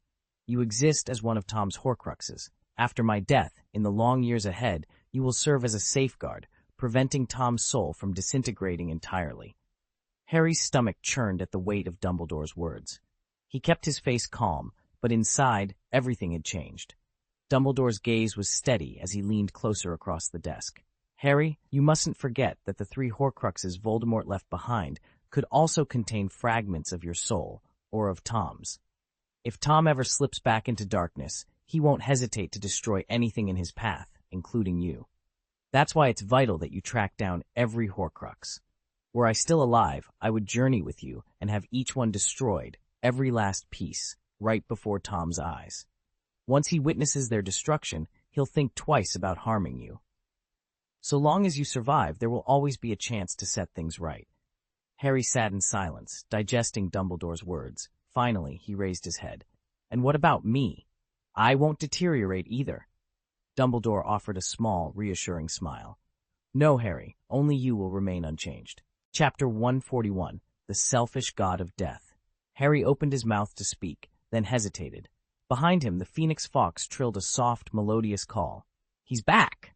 Harry realized, startled to see tears glinting in Door's bright blue eyes. Flush creeping up his neck, he stared at his knees, until he decided that was far too obvious. Straightening, Harry turned to the golden perch where Fox sat. I haven't seen you in ages, he managed, forcing a grin. See this? I made my wand with your tail feathers. His lie hung awkwardly in the air. Dumbledore's calm voice broke the silence. Fox isn't fond of having his tail feathers mentioned. Harry looked at the majestic bird more closely. The Phoenix's slitted eyes bore an unmistakable frown. 1,000 questions stirred in his mind. They sat in silence for a moment in the quiet of Dumbledore's office, the late afternoon light filtering through the high windows. Harry was still reeling from everything he'd learned when suddenly the old headmaster spoke, as if responding to a question Harry hadn't voiced. Harry, Dumbledore said softly, do you know why we call ourselves the Order of the Phoenix? Harry blinked. I always assumed it was because, like the mythical Phoenix, the Order rises from the ashes to face evil again and again. Dumbledore's eyes twinkled. A fine story, and one the Daily Prophet loves to print. But the real reason is far more peculiar. You see, our very first operating funds came from a fox by selling its tail feathers, so the phoenix in our name actually refers to that fox. Strange, isn't it? Harry stared. I had no idea. There's more, Dumbledore continued, leaning forward. I must ask you now, if you had the choice, Harry, would you prefer immortality or to live and die a natural life? Should you choose the latter, once Voldemort is gone, I will do everything in my power to sever your unintended link to Tom Riddle. And regarding Tom himself, I will entrust that responsibility to my heir. He paused, a wistful note in his voice. Oddly enough, for years I believed my own bloodline ought never to continue, that it was some taboo. Yet only when my child was born did I realize that nothing is truly forbidden. Everything that exists does so for a reason. Harry's heart pounded, and he pressed his palms to his knees. At last he whispered, Professor, I'm not sure what I want. From what I understand, no one, wizard or muggle, truly wants to die. You told me that yourself in my first year, standing before the Mirror of Erised, and again in that final chamber on the 4th floor corridor. But I have to disagree. I believe life is the greatest gift. If someone can live a long life without harming others, why not embrace it? As for the afterlife, perhaps it's real, at least the ghosts insist it is. Death might be a final reunion, but let's leave that choice for 100 years from now. I'll decide then. Harry offered Dumbledore a gentle smile. Neither of them noticed the Elder Wand in Dumbledore's grasp. Along its ancient length, a faint glow pulsed, undetectable by ordinary eyes, yet charged with a powerful, silent will. It lingered just long enough to affirm its own purpose, then disappeared as quietly as it had come. At Smith Castle, in a dimly lit drawing room, Ryan lay sprawled on a velvet settee. His silver-white eyes snapped open, the usual serene calm abandoned in favor of a tense alertness. The gentle smile that so often softened his gaze was gone, replaced by something darker, an undercurrent of restrained anger. With a soft pitter-patter, the house elf Jack scurried across the marble floor, legs pumping in frantic hops. He skidded to a halt beside the couch and dropped to all fours, eyes wide with alarm. "Master, are you all right?" he gasped, voice quivering. Ryan sat up slowly, his expression tightening. Whatever had disturbed him ran deeper than mere fatigue. And Jack, sensing the shift in his master's mood, could only watch with growing unease as those silver-white eyes turned toward him once more. Ryan's handsome face was etched with cold fury, every inch of skin seeming to crackle with barely restrained power, like a furnace about to explode. Yet his voice was eerily calm as he spoke. "Relax, I'm not even angry right now. If I were, this entire castle would have crumbled to dust, everyone but you included. Now, fetch me a bowl of noodles. Zhajiang sauce, light broth, just a touch of heat, thin noodles cooked al dente." At his command, Jack melted away into the shadows. Ryan hadn't actually been sleeping when he closed his eyes moments ago. In truth, he had been watching every detail of the scene in the headmaster's office at Hogwarts, listening to the Death God's ultimatum and to Harry Potter's defiant words, yet he'd shown no outward reaction. Inside him, however, a long, dormant resentment belonging to the Smith family was roaring back to life. How dare the Death God single out his clan, brand them unworthy, and insist they be forced into the afterlife the moment they grew powerful? All their lives, the Smiths had navigated the hidden currents of magic to survive such cosmic politics. Yet, now the slight felt personal. And when it came to his own bloodline, even a god, a great wizard who ruled the gates of life and death, could not look down on them without consequence. Still, Ryan's annoyance barely registered on the surface. After all, he reminded himself coolly, Harry Potter was nothing more than another mask he'd crafted, one more piece in his grand design. Harry no longer had the chance to learn firsthand how Voldemort had broken the ancient Peverell curse that once claimed his own blood relatives. According to the Death God's prophecy, now that Harry had lost all connection to Ryan, the deity could no longer see him. In the Death God's eyes, the only one destined to slay Voldemort was Tom Riddle himself, meaning Voldemort would become the instrument of his own undoing. As a result, Harry's status as the Chosen One evaporated. Stripped of his prophetic mantle, Harry became, in the Death God's judgment, just another descendant whose birthright had been revoked. Deprived of that inheritance, the deity would treat him far more leniently than before. Back in Harry's first year, before Ryan had secretly designed his fate, he truly was the savior, the rightful heir of the Death God. All he had ever asked was to restore his fallen family. In granting that wish, the deity's will was summoned, along with a grave warning of accountability. Until the prophecy of the Savior fully emerged, only direct descendants could claim the Death God's inheritance. The other two surviving branches of the Peverell line, the Longbottoms and the Smiths, both traced back to Antioch Peverell, retained their ancestral rights untouched. When a wizard's power at last rivals that of their legendary forebears, crossing the threshold from demigod to true divine wizard, it automatically triggers a new round of heavenly trials for godhood. The catalyst is the wizard's very blood, resonant with ancestral might. Ignotus Peverell, steadfast in his conviction that only he can uplift all living things, will brook no challenge from the Longbottoms, the Smiths, or the Gaunts. Time and again, just as heirs of those houses approach demigod status, they vanish, summoned prematurely into the afterlife. To Ryan, however, this relentless purging reveals a troubling truth. The god of death is losing his humanity. Were he still swayed by any mortal compassion, he could simply rig the examinations, tailoring the trials to exclude unwanted candidates or canceling the contest altogether. Instead, death has bowed to the divine mandate of fairness. He insists on an impartial test, even though that very integrity works against certain bloodlines. It is within this unyielding framework that the prophecy of the Savior still stands, perhaps the last loophole death bequeathed to his descendants. Ironically, though, the prophecy has already served to eliminate the Smith and Gaunt veins at the outset, leaving only the Peverells with a genuine shot at ascending to godhood. Voldemort never intended the Dark Mark to end up on Neville Longbottom.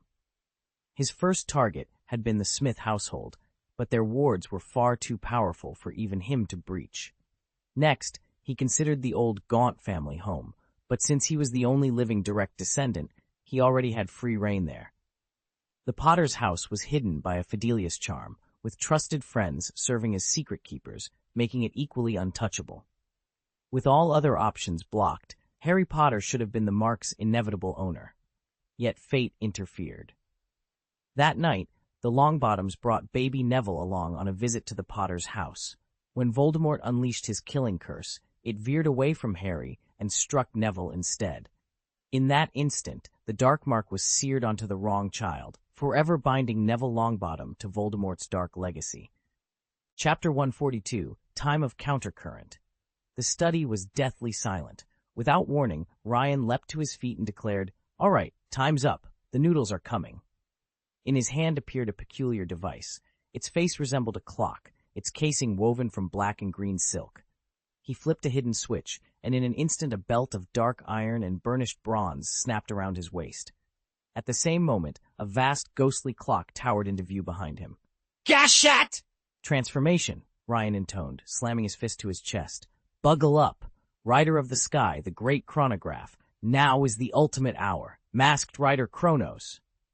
As soon as the words left his lips, the world around him seemed to invert, spinning backward in a perfect 360-degree twist. The steady ticking that had filled his ears fell silent, and the illusory clock dissolved into nothingness. In its place, an armor forged of that same mysterious black iron and bronze sealed itself around Ryan's body, lending him a powerful, otherworldly presence. He closed his eyes and focused inward. "Recall." A deep, echoing voice rolled through the room. "The lost time is reclaimed." With that, the study vanished. A strange lightness swept over Ryan, lifting him as if he were airborne. He hurtled backward through time and space, the air rushing past his ears, streaks of cloud and shadow flashing by. Somewhere in the distance, a rhythmic knocking sounded, distant yet insistent, marking the rhythm of this countercurrent journey. It felt as though some vast, ancient presence was warning him away from forbidden territory. Then all the sounds around him receded. His superhuman senses fell silent. An eternity seemed to stretch before him, until at last he became aware of the familiar softness and firmness of stone beneath his hand. In an instant, his vision snapped back into focus. Ryan opened his eyes. He was in the headmaster's office at Hogwarts. The dying echo of a god's will swirled around an ancient wand, its power on the brink of vanishing. Then everything froze. Time itself paused. When reality resumed, the room's chamber pots, portraits, and shelves of books blurred and spun as though viewed from a speeding train. Ryan held perfectly still. He lifted his hand and curled his fingers into a half-grasp. In that motion, the office coalesced around him, and a wand shimmered into being in his palm. It was the Wand of Death, often called the Wand of Destiny, an immortal instrument steeped in centuries of violence. Even in a moment when time had halted for all other creatures, the wand burned with a light only the blessed or cursed could detect. Ryan drew in a steady breath and pressed his lips together. "Be silent," he said, voice low yet absolute. "Do you understand?" "It's hard to step over an ant without crushing it," Ryan murmured to himself as he reached for the wand. He plucked a living glimmer of magic from its tip as if it were a tangible thread. "Harry, lend me your power," he called out. Instantly, the world fell silent. A silver rune of binding flared to life on Harry's forehead, its gentle glow weaving into Ryan's outstretched fingers. With surgical precision, Ryan channeled his unique magic, known to some as the power of lies, and sliced into the glimmer, folding and reshaping its essence. In a heartbeat, the light snapped back into the wand, which drifted into Dumbledore's waiting hand. The rune on Harry's brow winked out, and the strange armor enveloping Ryan vanished in the same instant.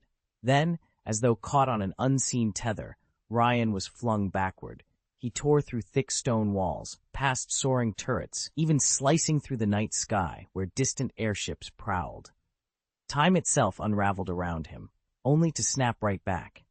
In the headmaster's office, Dumbledore and his guest resumed their hushed conversation as if no interruption had ever occurred. The oppressive presence of the death god slipped away, retreating to its domain of the departed. And in the very next moment, Ryan stood once more in his own study, just before he had summoned that armor and shouted, "Dispel!"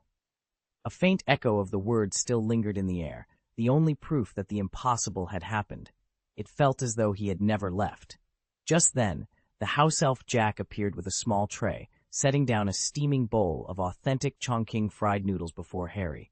Dumbledore smiled and gestured to the seat beside him. The core of Caradoc's wand was a phoenix feather, too. "Fox's feather," he said, watching Harry inhale the spicy aroma. You and Caradoc share more than just that feather, Harry. Not in looks, but in spirit. He was a Gryffindor, endlessly busy.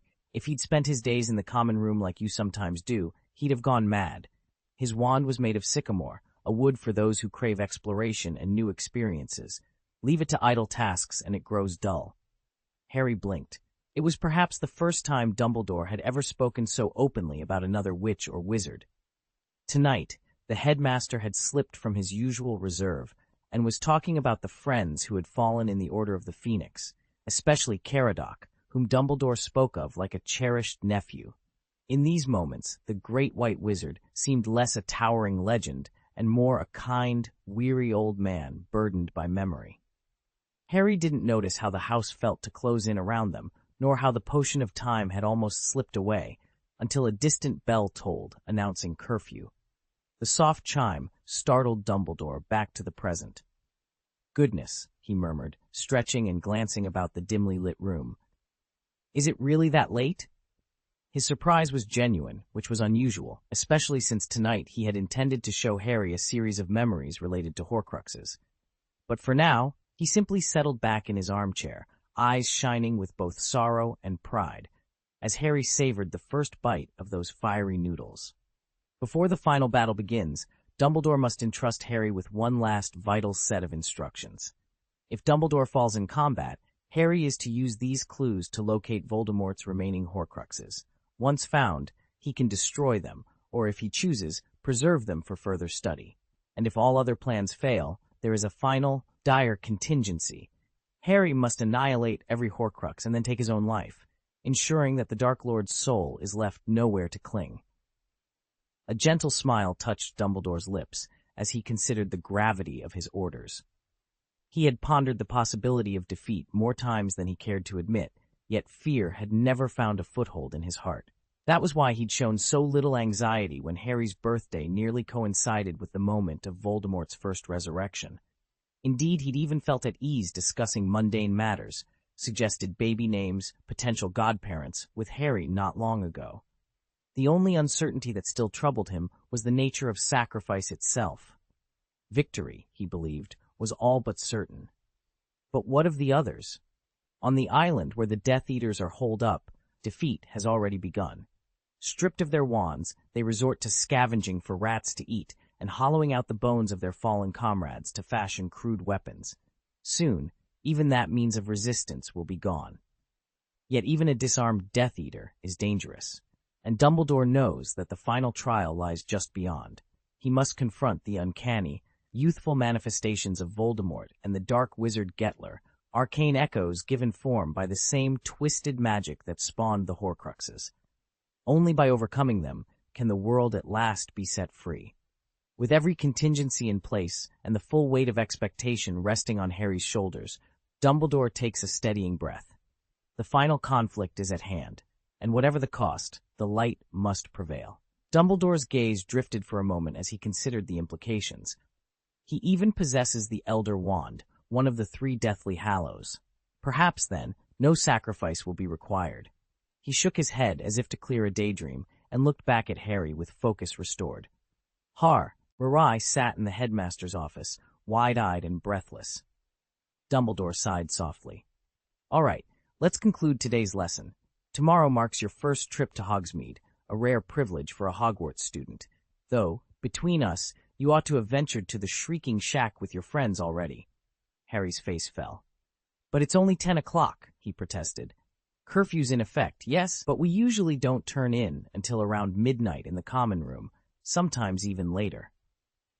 He felt a twinge of disappointment. For a split second, he'd seen a spark of surprise in Dumbledore's eyes, and had dared to hope the lesson would move beyond mere conversation. He'd been expecting real instruction, advanced spells, new strategies. What Ryan had taught him so far covered the basics, strengthening his foundation. Harry had come looking for that next leap, the kind of essential growth only Dumbledore could provide. Instead, today's class had been little more than a heart-to-heart, and now it was over. "Could you please provide the full chapter text you'd like me to revise?"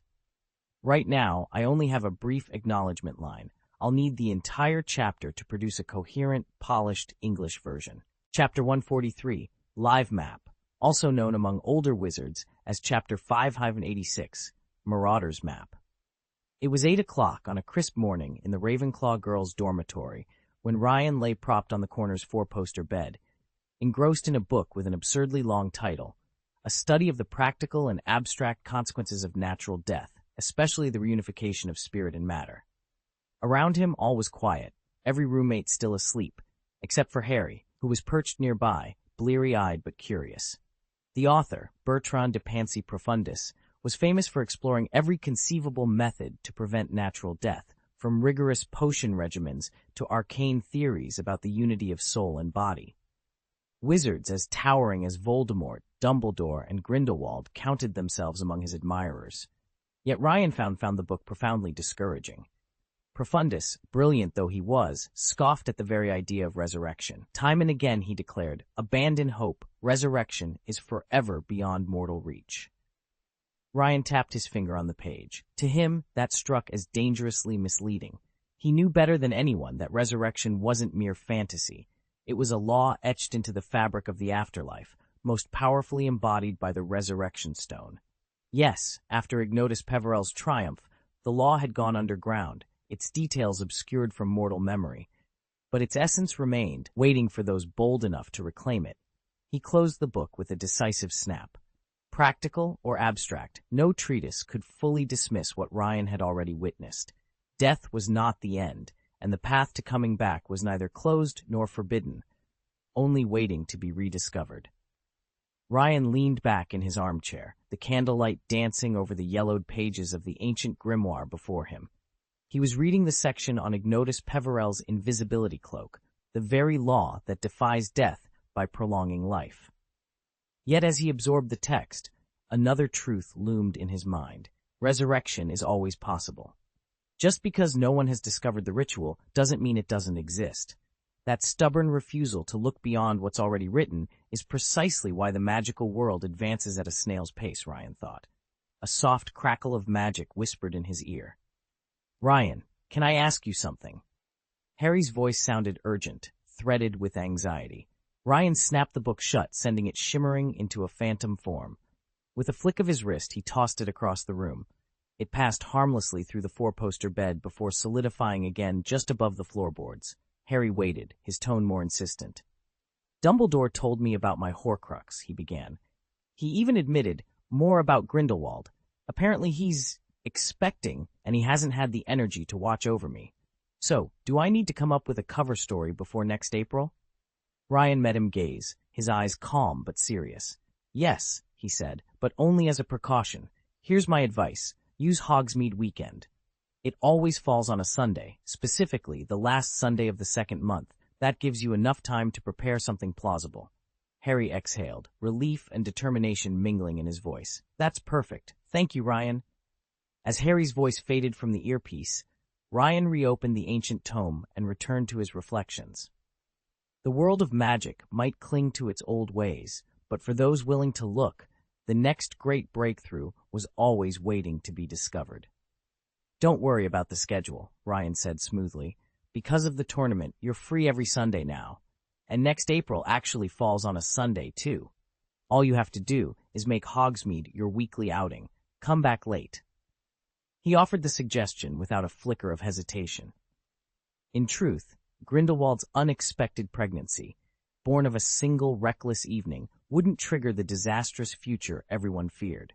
Yes, both Grindelwald and Dumbledore still harbored concerns about resurrection, but their priorities had already shifted once a child entered the picture. A wizard's pregnancy exhausts incredible reserves of magical and physical energy, especially at Grindelwald's advanced age. Even with his semi-divine heritage and a steady regimen of revitalizing potions, his natural insight would inevitably dull, and his grand plans to train Harry would quietly fade. Dumbledore, too, would find his mind consumed by fatherhood. Besides, neither of them had ever connected the mysterious figure in the prophecy to Harry. The boy had little to fear, provided he remained calm and didn't make any rash moves. Ryan, however, couldn't simply lay all of this out in the open. Admitting that he'd been the one to perfect the formula for male fertility was a secret he intended to keep. It was 10 o'clock in the Great Hall when Ron nudged Harry, eyebrows raised. Harry, since when did you start caring about Hogsmeade? You've hardly ever gone before. Harry forced a calm smile. Ginny and I have plans to meet at Madame Puddifoot's tea shop, he lied, meeting Ron's gaze steadily. To his surprise, Ron believed him immediately, so much so that Harry wondered if pure conviction, rather than his usual other talents, had done the trick. But Ginny's only a second year, Ron protested. He glanced over at Ginny, seated beside Harry, who beamed back in response. You know there's no official route for second years to Hogsmeade, and the Homping Willow passage is filthy, hardly fit for human passage in winter. With a triumphant snort, Ginny leaned forward. Harry's already thought it through. Fred and George whispered the entrance to a secret tunnel. We'll slip out that way. No flu network. No restrictions. She glanced toward the doors of the great hall, where Argus Filch stood clutching a clipboard. His beady eyes swept the room, scanning every face against the Hogsmeade permission list. Anyone without a signed parchment faced detention, or worse. Nearby, Draco Malfoy and Pansy Parkinson hovered at the edge of the Gryffindor table, smirking to one another as Filch barked orders at any unsuspecting student who tried to sneak past.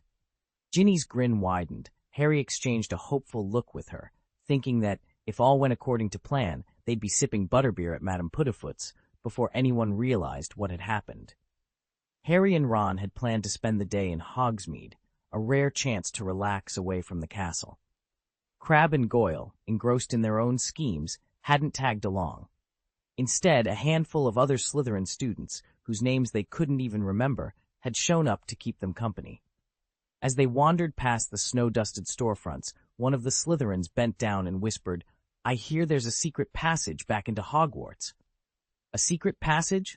Ron echoed, lowering his voice. He glanced at Harry, eyes wide. You're not joking, are you?